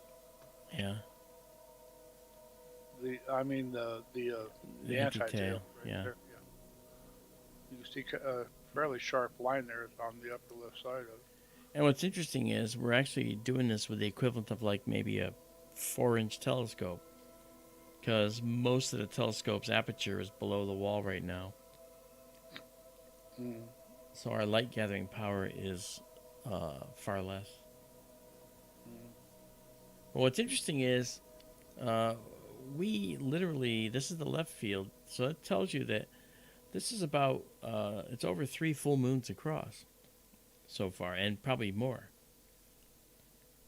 in size.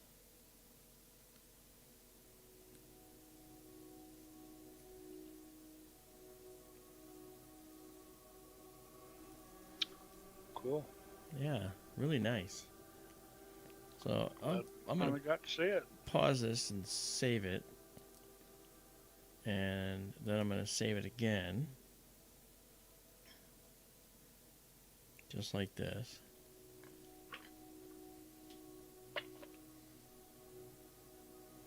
And Get over yourself, Ray. what do you say?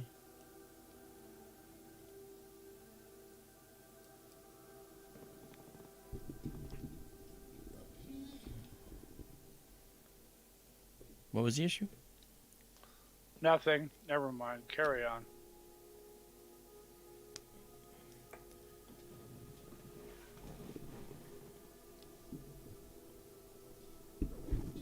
Very, very clear. It is.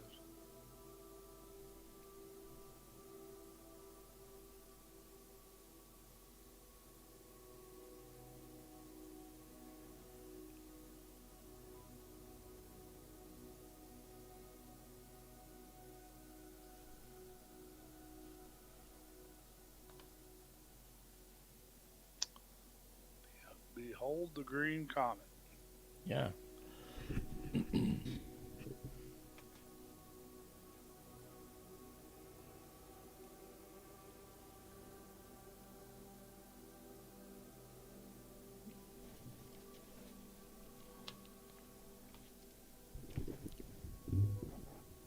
This is nice. All right, I'm going to clear this now and start again.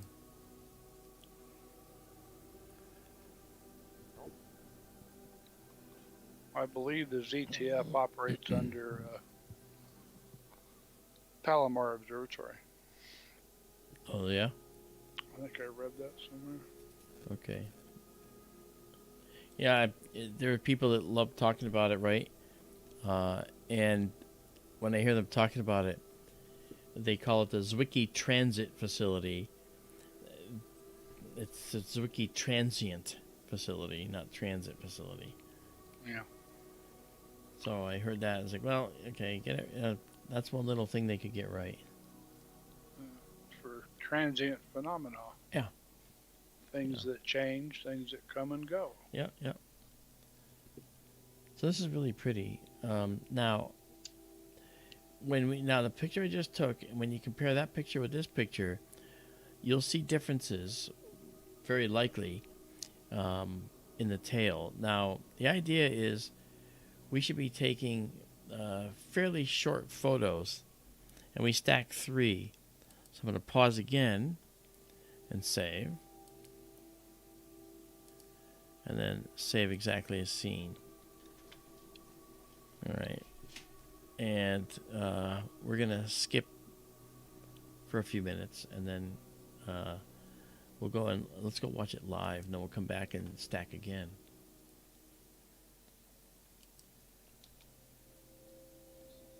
Okay, so here we go.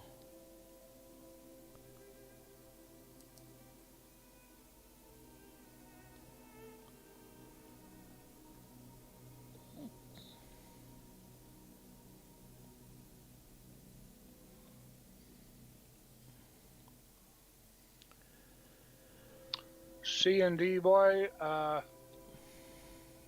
at closest approach to Earth, the comet will be about 26 million miles away. 0.28 AU. AU is 93 million miles. That's Earth-Sun distance. So it'll be 26,040,000 light years, 40,000 miles away. What is its mass and debris field size? I don't know offhand.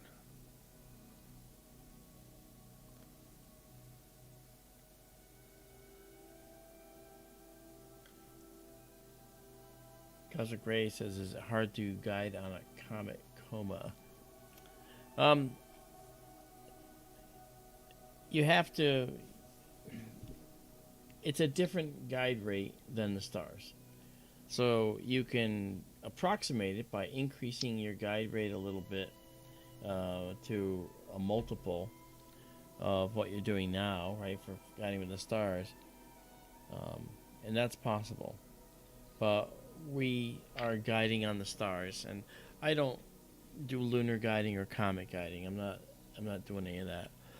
I mean, I could take a singular picture, for instance, and if I did a singular picture, sorry, Daryl, then I don't care about guiding, right? I'm just going to take a single picture. But if I'm in a stack, I don't want to stack too many, because the comet's moving in that time. It's going to be an oblate thing on there, and if there's any short-term detail changes, especially with comets, you get those, then you're going to catch those, and it's going to look like just a green mess. So we have to do short exposures. 20 seconds is about as long as I'll go. Oftentimes you see longer exposures from higher focal length or, yes, whatever telescopes, longer exposures, and they do guide on the comet, and therefore the stars are all trailed. Right. And if you do longer exposures and you guide on the stars, the comet will be blurred. Yeah. That's what it boils down to. Yeah. And for some comets, you don't need long exposure. This is one of those comets. This comet, 20 seconds, and I'm at 200 gain, by the way. If I go to 500 gain, it's going to be even brighter, but some noise. And we're getting a lot of those little tendrils in the tail, which are really cool right now. Here, let me pull this out. We don't need that in there now. I read this morning that the comet was moving about half a degree in 3 hours, I think it was. They said it was about a moon's diameter in 3 hours. Mm-hmm. So that's about half a degree. And it's speeding up all the time as it gets closer and closer to Earth. By the time it passes closest to Earth on the night of February the 1st, I guess, I've seen other comets that have passed close to the North Pole, the pole star Polaris. Yeah. And, I mean, you can basically see them move in the eyepiece. That they're close enough and moving fast enough that you can actually see their motion either in real time or over just a minute or two.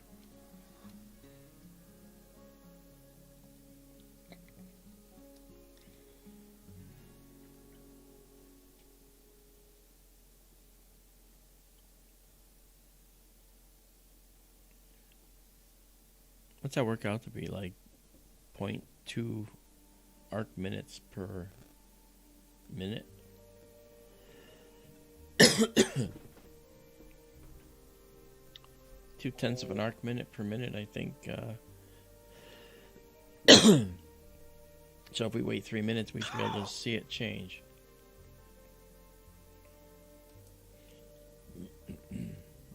Hey, James Dugan.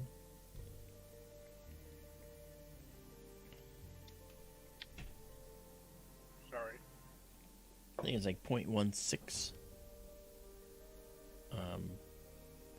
0.16 arc minutes every minute.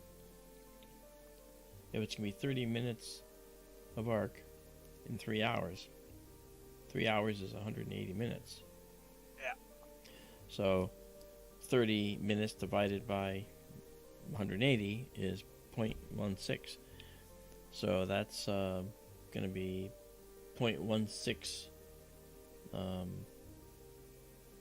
arc minutes per minute. James, I doubt there will be a meteor storm from this comet. When the comet was closest to the sun, it was 1.1 AU away.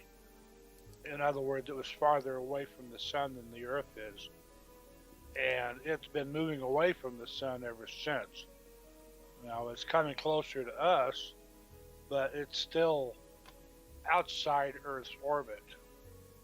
And always will be for this apparition. And therefore, I don't think, we won't see Earth's orbit intersect the comet's orbit. Therefore, no meteor shower.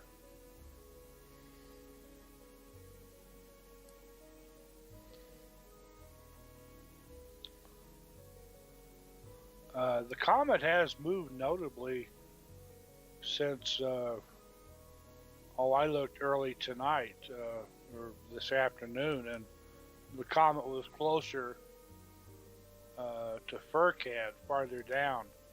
And now it's closer to, it's supposedly right next to Kochab now.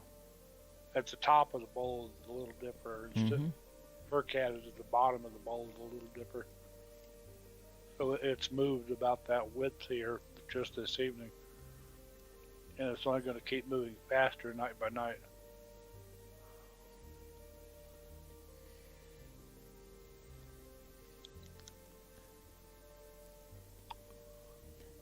Well, the ion tail always points away from the comet. I'm not sure if the dust tail is going to... I mean, the comet won't be going into its own dust tail. I mean, the dust tail will swing around, but the dust tail is debris left in the wake of the comet's path. But there could be a point where we're looking into the dust tail to the comet as it's going away from us, possibly. So that's very possible. That actually happened with Halley's Comet. Yeah. And that was a disappointment. That night I caught Halley's at its closest to Earth. It was that was the night I caught it, Centaurus A in the telescope by accident. It was disappointing when the comet was at its closest, because the tail had seemingly vanished, and the comet was just kind of an egg shape. And it turned out that you were looking into the dust tail. Earth, the tail was basically pointed directly away from us. Yeah.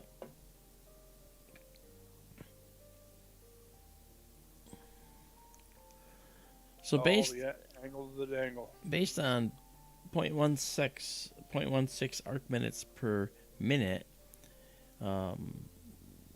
we can see that here probably between this star and that, but it doesn't matter. I mean, that point is at the center of the comet, and I imagine the comet's going to continue moving straight up or upper left slightly, and we should see the comet leave this end of this line behind.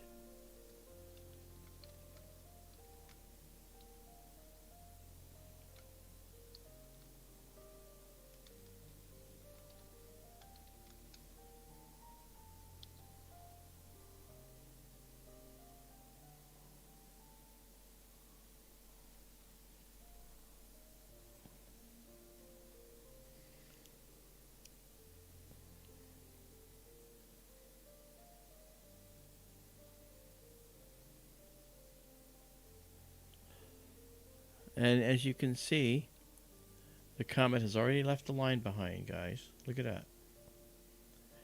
This was in the center of the comet just a few minutes ago. See that, Daryl? Yes. We're actually watching the movement of the comet. Okay. Interesting. So we can see it move. So what I'm going to do now is I'm going to go in and I'm going to take another exposure, another 20-second exposure. Actually, I'll do a 12-second exposure. No, I'll do 20 seconds. I want to see the tail. 20-second exposure. And here we go. And we'll just throw that into stack and then only accumulate a couple of exposures.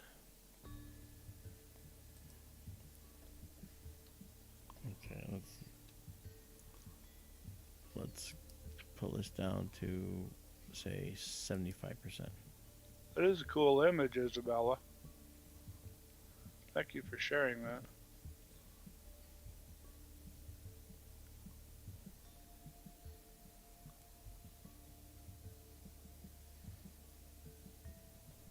That's beautiful.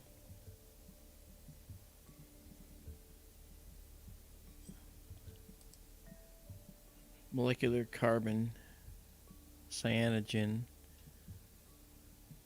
carbon dioxide, water ices, other ices on the comet.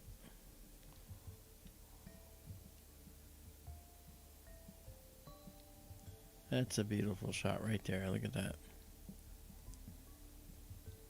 And the tail, I'm going to bring this back a little bit so we can capture the tail in its glory. Look at all the detail in this tail. Look at that. Looks like there's some knots in here now. Wow. Okay. We're going to save this again. I'm glad I stayed up. Me too. Oh, but you can go to bed, Daryl. It's okay. Well, hey. Now we're rejuvenated. Now we're excited. For a while. I need to get to bed, though. Yeah, so do I. I've got things to do. Yeah. Let's try Glad this. we got to see it. Yeah, well, it's just the beginning.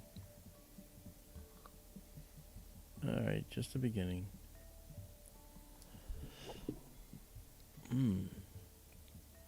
Very nice. Let's see if we can push anything.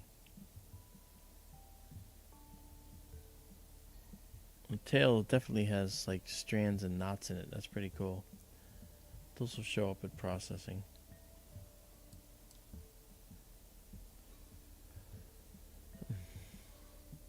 Your image here is reminiscent of that apod photo I posted.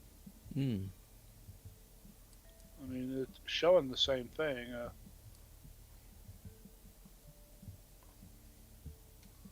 The anti-tail was a little more obvious in their picture, but it's showing all the same stuff. The nucleus, the coma, the anti-tail, the dust tail, and the gas tail. Mm-hmm.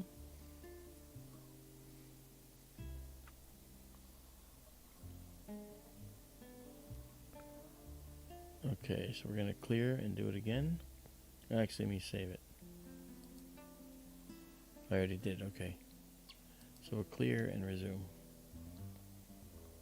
Izabela thinks there's going to be an animation of the comet, she thinks.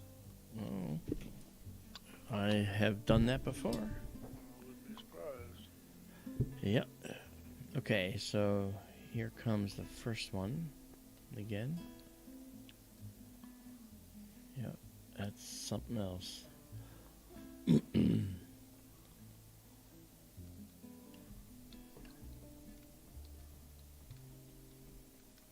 And we're only stacking 3 shots and then saving it.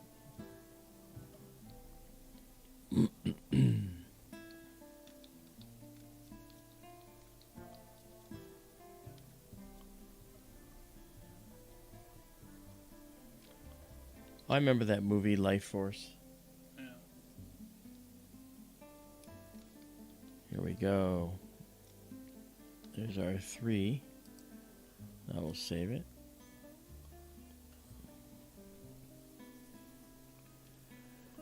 And we'll just wait a couple minutes and do it again.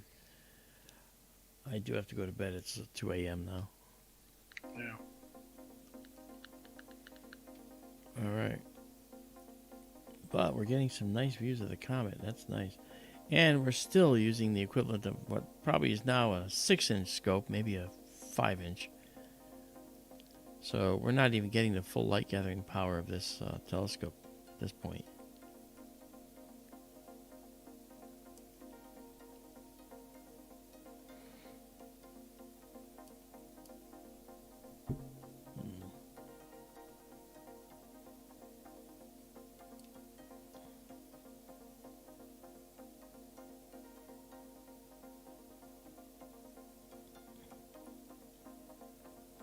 Trying to pull that tail out. Look at that. Very interesting tail. So that's the ion tail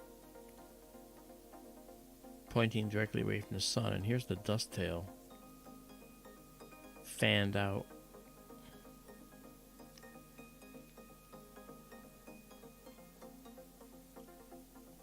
Okay.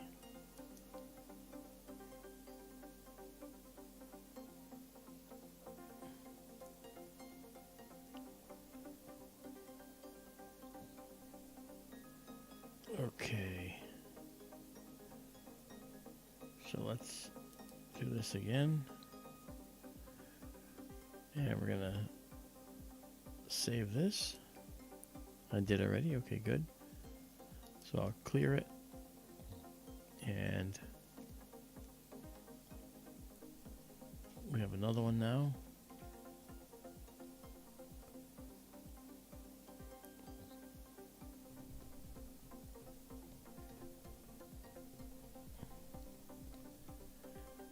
Daryl's asleep. All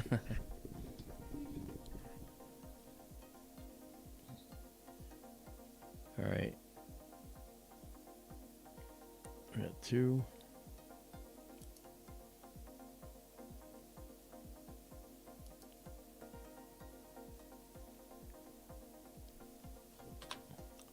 All right, guys. As you can see, this is what we have in store for us coming up. And next, I said this is what we have in store for us coming up in the next couple days. We will be looking at this comet in more detail, and I would like to do one thing. That is not miss the opportunity. Now they have 3. I'm going to do this again, save it. Do one thing before we finish for tonight. Okay. I am going to make this a 45-second shot to try and capture the details in the tail.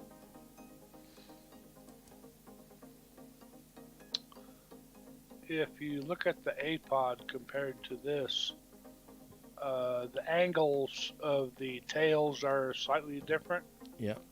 The A-pod was taken on January 23rd, and this is the 27th.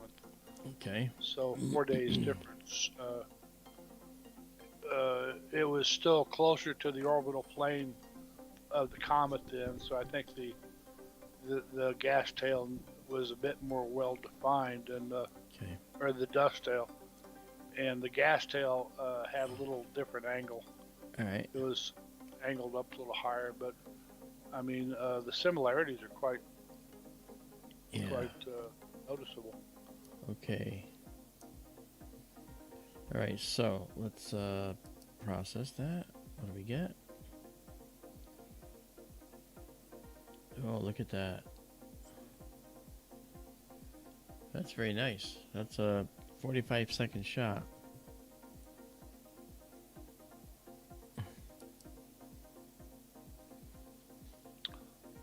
Well, last call for alcohol. Yeah. Thanks for coming, everybody. I hope you enjoyed the stream. This is worth staying up for.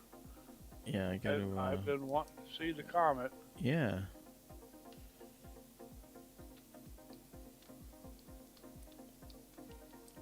I can't stand the fact that my Starlink is like waiting here. It's lagging. I can't process.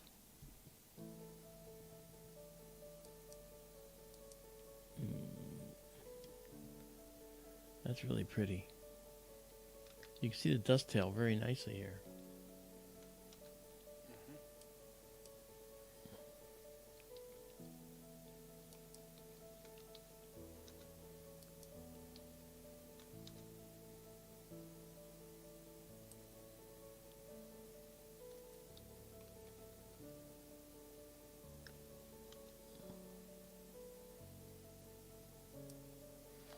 Cool. Yeah. All right.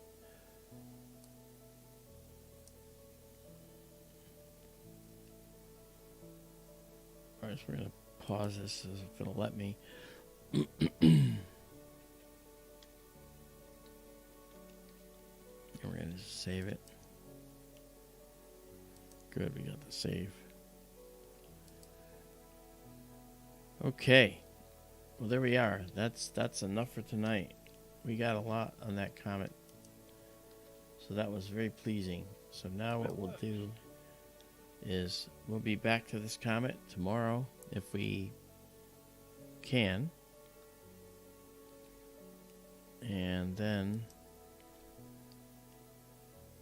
there we are. Nice. All right, so okay. Well, good. All right, folks. Thanks for looking at the comet tonight. Yeah, this was all good. Yeah. So just remember, folks, it was a good evening. That's right. Very good evening, and we'll have a few more to come. So let's all. Oh, there's that music. Means we gotta end now. All right, guys. You heard it here first. Comet 2022 E3 ZTF we have here. We've captured it, and we will look at it again. Thank you for coming, and we will see you all again on the next SkyTour live stream. I'm Marc Dantonio with Daryl Mason, and we wish you all a good evening. And remember, when you go outside, keep looking up, except while you're driving. Good night, everybody. Good night, everybody.